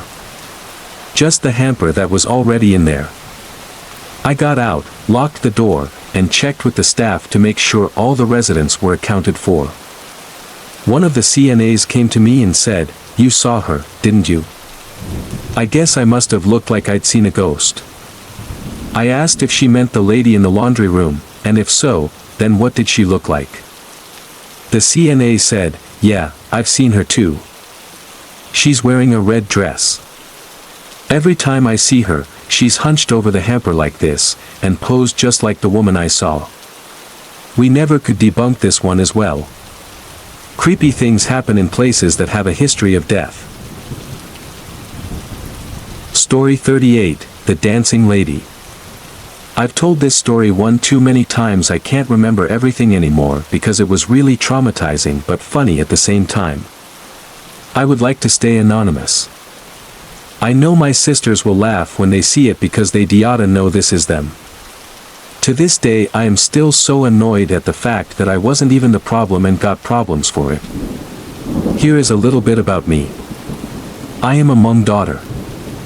There are shamans in the family. My dad and his siblings were the generation skipped. My siblings and I however got it, some of us, me specifically, a tad bit more. I grew up seeing ghosts, spirits, you name them.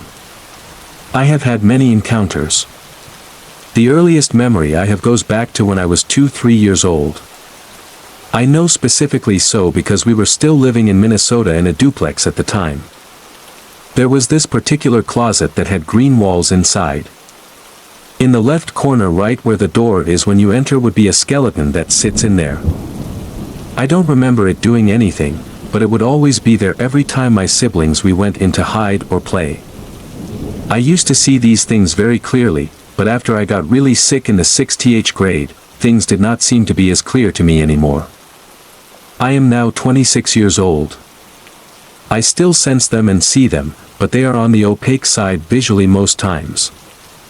I also have dreams that go into the future or warn me of things, and they can be quite vivid. Sometimes I won't know until I am actually already there in that date and time that something will happen, or déjà vu, my dream. For example, I had dreams leading up to my husband getting cancer and even before his tumor showed up. They showed me where my husband would be sick and how he would get sick. There is more, but I believe it is best to not be shared. We are only a year into my husband's cancer journey so far as of right now. Dreams came to me a year ahead on several different nights that led us a year later to see my husband was getting really sick. Sometimes dreams can be like riddles, but a lot of times my dreams are specific, and I can't deny them. Why am I not a shaman? Well, my parents did not reach out to other shamans to help guide me, and I was basically left to deal with this gift on my own my entire life. My grandma cannot neeb, but she does have spiritual gifts. She was the only adult who believed and tried to help me growing up. She sought for help and answers when I would have scary encounters. It wasn't until I got married that very year of this story I am about to share that happened in 2015 that my mother-in-law would perform a ritual for me. She would see what kind of neeb I had, and when my time would be since we've waited too long. 30, she said. She did not specify on the color cloth, but she said I would be able to heal and go after those who were fertile. I'm still learning as I go, and I honestly am still so clueless. I just listen to what my dreams tell me and haven't seen much in reality for a few years now. My spirit guides have been bribed and sent away 3 times now within the time frame of my marriage. Some things had happened that on the last 2 bribes were a little over a year apart from each other because a Tsivneeb shaman was not fit to help me, as my guides had already warned me when we got to his house for the first step towards to getting a ritual done for me. It was hectic and scary. I had a bad encounter at my parents' farm, I believe, that had left something to attach onto me and follow me. As to why I believed it was at my parents' farm was my dream with the 2 girls wearing white maxi dresses standing in the tall grass looking at me from afar. It just seemed to click, and I was very afraid for that entire year. I already had a man and woman following my husband and me for years, so this was definitely a little more scarier. Anyways, fast forward or backwards from the point of my writing whatnot, to it being 2015. I was a 17-year-old junior in high school. It was like any school night, or was it a weekend? I can't recall. I also cannot recall as to why it was just my older 2 sisters and me home. My dad, mom, and grandma had gone out somewhere. My grandma also did not live with us up until I was 15 or 16, so I really had myself only on this gift growing up. This may sound like ancient times because cell phones were still not accessible for everyone, especially teenagers from a poor family. Unlike teens nowadays using their technology away, we had a TV, 1 computer, the fat back ones, not a flat screen, in the family room. My older sister's laptop, I think hers was broken at the time or something. She could have got it a year later. My memory isn't in the best shape for this part of my life, and you'll see why. My little brother's iPod, iFikic, and then the 2 flip cell phones of my parents. Therefore we did a lot of other things to pass time without technology. I was waiting for my 2 older sister to finish her shower, so I could use the bathroom. She had just argued with my oldest sister and then they took a stupid break, I guess. My baby sister's Hmong coin belt was laying in the dining room since we used a part of it to store things. Random of me, but I grabbed it, sat down by the basement door next to the bathroom, pretended to wrap the coin belt on my leg like the leg wraps, and rubbed it against my legs as the coins clashed against each other. Suddenly a black ball flew across the dining room into our kitchen. I jolted up because we have had bats fly into the house before. I was sure that there may be a bat in the house. I stood still and waited to see if it would come back. It did, and flew right into the living room. These entryways had no doors, so they were standing rectangular entryway shape that led to the living room, into the dining room, and to the kitchen. Then right back across to the kitchen. It flew after it had just went into the living room. It was a blur. It was so fast that it did look like a black ball. I froze, waited, and did not want to run into it. Then I felt a soft furry thing run right through my legs. I was so confused. Behind me were the plastic bags for cheese packaging my mom got for free from work and had bagged into another huge clear plastic bag. What ran under my legs reminded me of a cat, and I was terrified of furry animals, lots of animals in general at the time. This time I slowly made my way towards the living room to my older sister because I was scared of whatever was in the house. The kitchen lights were off, and it was now dark outside. You would not be able to see what was in the kitchen besides seeing dark silhouettes. I didn't see anything flying around looking across from the living room entrance where I was standing before entering. Then I went to sit on the couch next to the computer where my oldest sister was at. She was using the computer, not aware of anything. I don't remember if I told her or if I was in shock and needed reassurance of what I saw and felt. I kept thinking to myself if it did really happen. My 2nd oldest sister came out, and she was standing at the living room entrance arguing with my oldest sister yet again. Apparently, they hadn't had enough.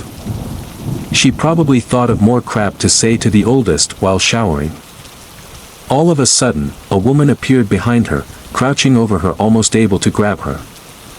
I gasped, eyes wide open, pointed my finger, and shouted, 2nd sister's name. "There is a Poj Dab behind you." And she ran so fast to me, cuddled me, and was scared. The woman was smiling with wide-ass lips, cheek to cheek, in Hmong Fu clothes with wide large pine tob Hmong sewn pattern cloth back sleeve collar piece for the dead Yao. She disappeared. Mind you, my siblings have gotten all this nonsense from me growing up, telling them there is something there while I'm seeing it, so they know I see yes, but somehow are more afraid than me apparently. Now my oldest sister was frozen in the office chair in front of the computer. She was the oldest, so she is the most calm one out of us. She was standing her ground, stayed calm, while observing 2nd sister and my behavior, while also looking towards the dining room. I'm crying, like waterfall down my cheeks. Forget about the bats. I've never seen a non-living lady in Hmong clothes looking like that in person. My 2nd sister was gripping onto me, also crying. The lady appeared again farther towards the front door middle area of the dining room, still visible through the dining room and living room entrance. She danced and smiled. She makes eye contact with me, and I F up because yes, now she's fully aware of me, that I could see her. My sisters couldn't. She had been dancing and looking at my older two until she took a look at me to see that I was the only who could see her. She disappeared after I screamed in terror, telling my sister that she's dancing. I'm crying and yelling out what she is doing, all of it to my sisters. They're scared now, very, because I was terrified. I covered my eyes. I'm shouting and crying. They have never seen me so scared before, even though I have had many encounters. This one sent me spiraling. She came back playing peekaboo, hopping on the side of the entrance, and her long hair would follow. She had a mauve liege green Hmong dress on, it seemed, because I could see it was not like our plain mauve daub skirts. She could have been mauve dub, but again, I am 17, things were not super clear anymore. I could definitely see her, but it's not like a clear image of superior high quality. I was aging and was no longer an innocent little kid as the elders would describe children to be able to sense and see things. I also had no shrine for my guides. I wasn't trained and was a mess. She had a black mauve Hmong shirt tucked in quite messily with lab sev sashes that drooped down to her feet. Her limbs were huge, swollen, and aged. She looked a little misproportioned and was not at all that much taller than 2nd sister, who is basically 5'4". The Poj Dab ghost/monster would then disappear, reappear to dance, peek at us, repeat, and it felt like forever. I cried and cried. My show of fears made me so vulnerable to her. She never made it into the living room for some reason I'll never know, but she laughed and danced away. She spun around and held her skirt on both hands to sway side to side. I don't remember if my oldest sister ran to sit and cuddle with us too during this time. Before I knew it, we sat in tears, traumatized, and my 2nd oldest sister was still wrapped in her towel sniffling besides me holding onto my arm. My parents and grandma returned at last. I don't remember who opened the door or which door, if one of us did open the door for my parents. We had a door next to the entryway of the dining room to living room that led out to the front porch too, so we had 2 front doors that got into the house. I can't remember. It was a blur. Talking and writing about it really brings me back to that moment I lived through. Eek. Eventually my grandma checked on the spiritual side of things to clarify things up and scolded the lady for giving us children a scare. My grandma informed us that she was passing by and heard my sisters arguing. The younger sibling didn't listen to the older sibling, was what the lady admitted to. She came to cheer them up and stop the fight but realized no one could see her. That was until she caught me, and my fears welcomed her performance. She stayed too long and abused her stay that she snuck in the first place to be in, so she got in trouble, and my grandma sent her away. I have not seen the lady since, but I still remember her dance and her peekaboo game, her wide smile to her hair, her limbs, her clothing. We make jokes now though. I do because it helps a little. I always joke to my siblings on how can they be that scared when I'm seeing that sh. Years later my sisters, we talk about it again and have some laughs too. They mentioned how we all ran up to my parents them or they did or something about what happened right away upon their return. I don't remember much afterwards. I would cover my wet face and take a look again throughout her stay, because I didn't want her near us. I had to make sure she was gone too. This is my first share on Mum Ghost Story. I have been reading stories on here for years.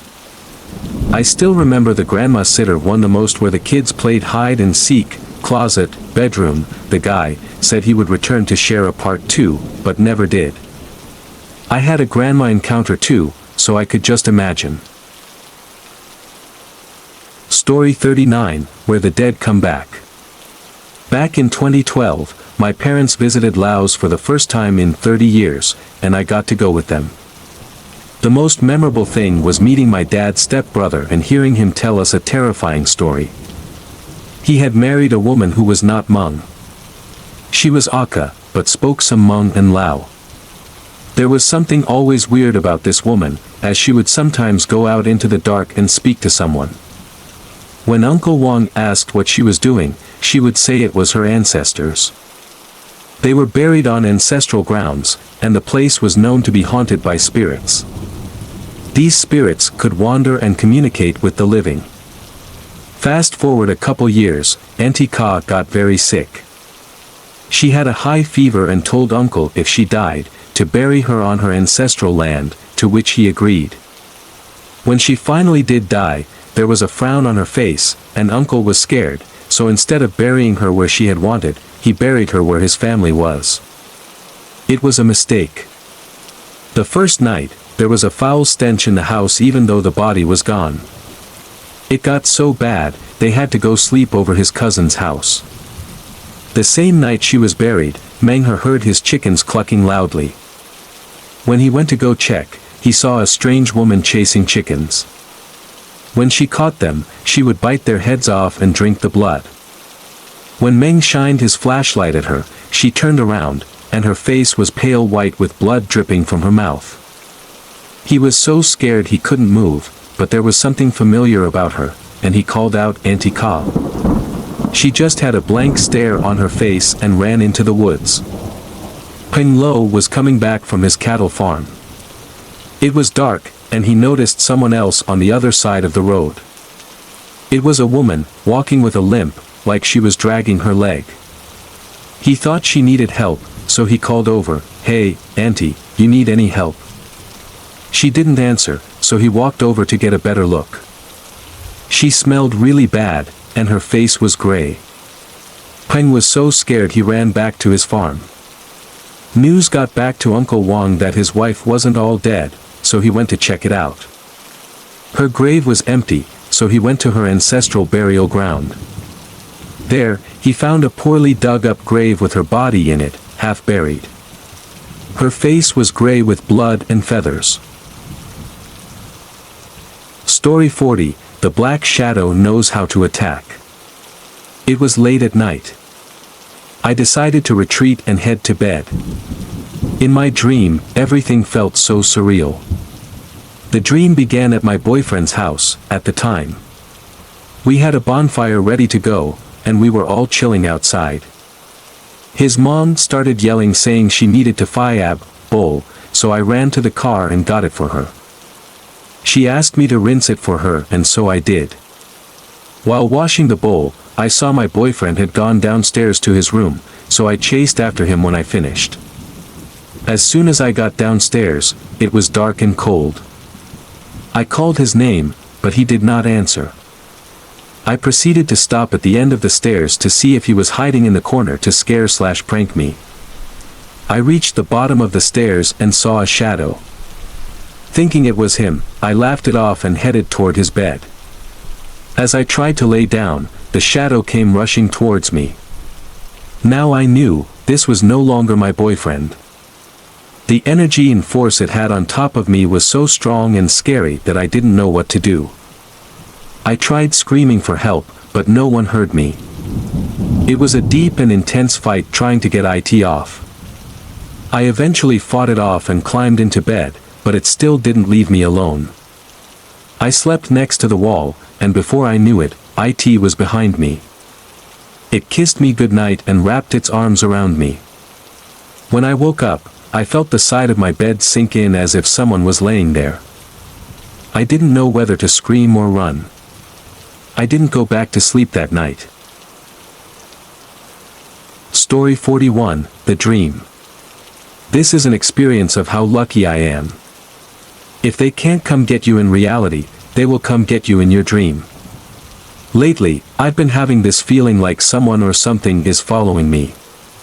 On an early morning of April 15, 2015, 1:0 am Alaska time, I was driving home from work.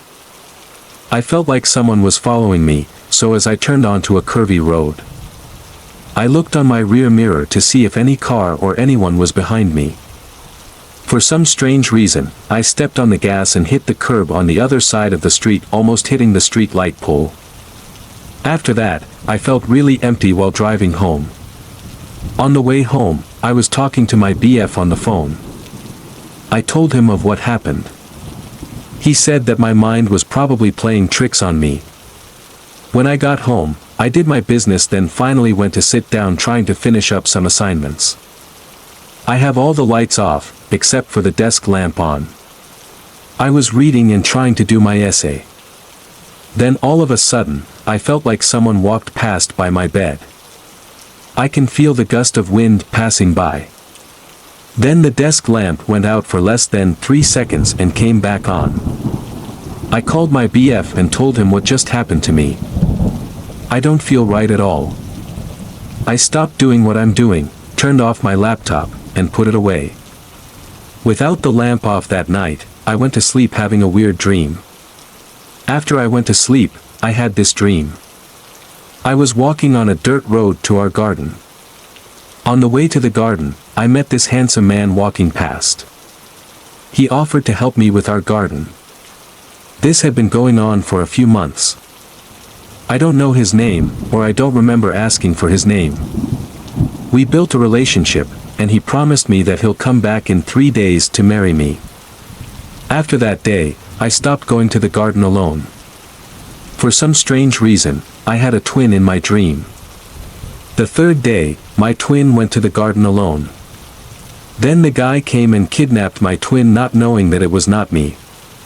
My mom told me to go bring her back, and so I did. When I got there, she was crying and trying to pull herself to the ground, so the guy can't take her away. He was holding onto a weird stick and was hitting my twin with the stick. I walked up to her, hugged her, and asked her, "Do you want to marry him?" She replied, "I do, but..." I cut her off and said, "If you want to marry him, then stop making it so hard for him to take you with him." She wiped her tears, got up, and walked away with him. Then they disappeared into the fog. Many days later, I was so sad and co-siap. Every day when I walked on the same dirt road, I'll always sing Hmong traditional songs, KWV Tsayach, and cried to myself. One day when I was walking to the garden, there was a devil in black with glowing red eyes standing in the middle of the road. He said that he had been waiting for me for a long time. He saw me hurt enough, and now it was time to come get me. He then slashed me with his weird-looking sword. I knocked out. I woke up laying down by a lake. He was there eating someone. He then said to me, "You finally awake. I have a brother who always wanted to marry you. Now you go home. At 6 p.m., we will come get you." Without a word, I got up and walked away. On the way home, I saw a bunch of people, and they said that they were my cousins, and they're waiting for an eclipse to happen. That it only happens once in a lifetime. We all look up to the sky as there were moons roaming across the sky. Soon it was raining gold. We picked them up and went home. It was 5 p.m., and I started to get ready for them to come pick me up. By 5:30 there was a handsome man coming to me and said, "If this is not what you want, you don't have to go." Then my phone rang, and I woke up. I immediately called my mom and told her my dream. She told me to not worry. My mom said that, the first one they took wasn't me, and they give me a chance if I want to go or not. And since I hadn't answered them, it'll be alright. She said that, if I did answer them, then there was a possible chance I wouldn't be living till today. Thank you for always supporting the channel and welcoming its videos. Wishing you good health, and remember to subscribe to the channel to reach 1,000 subscribers.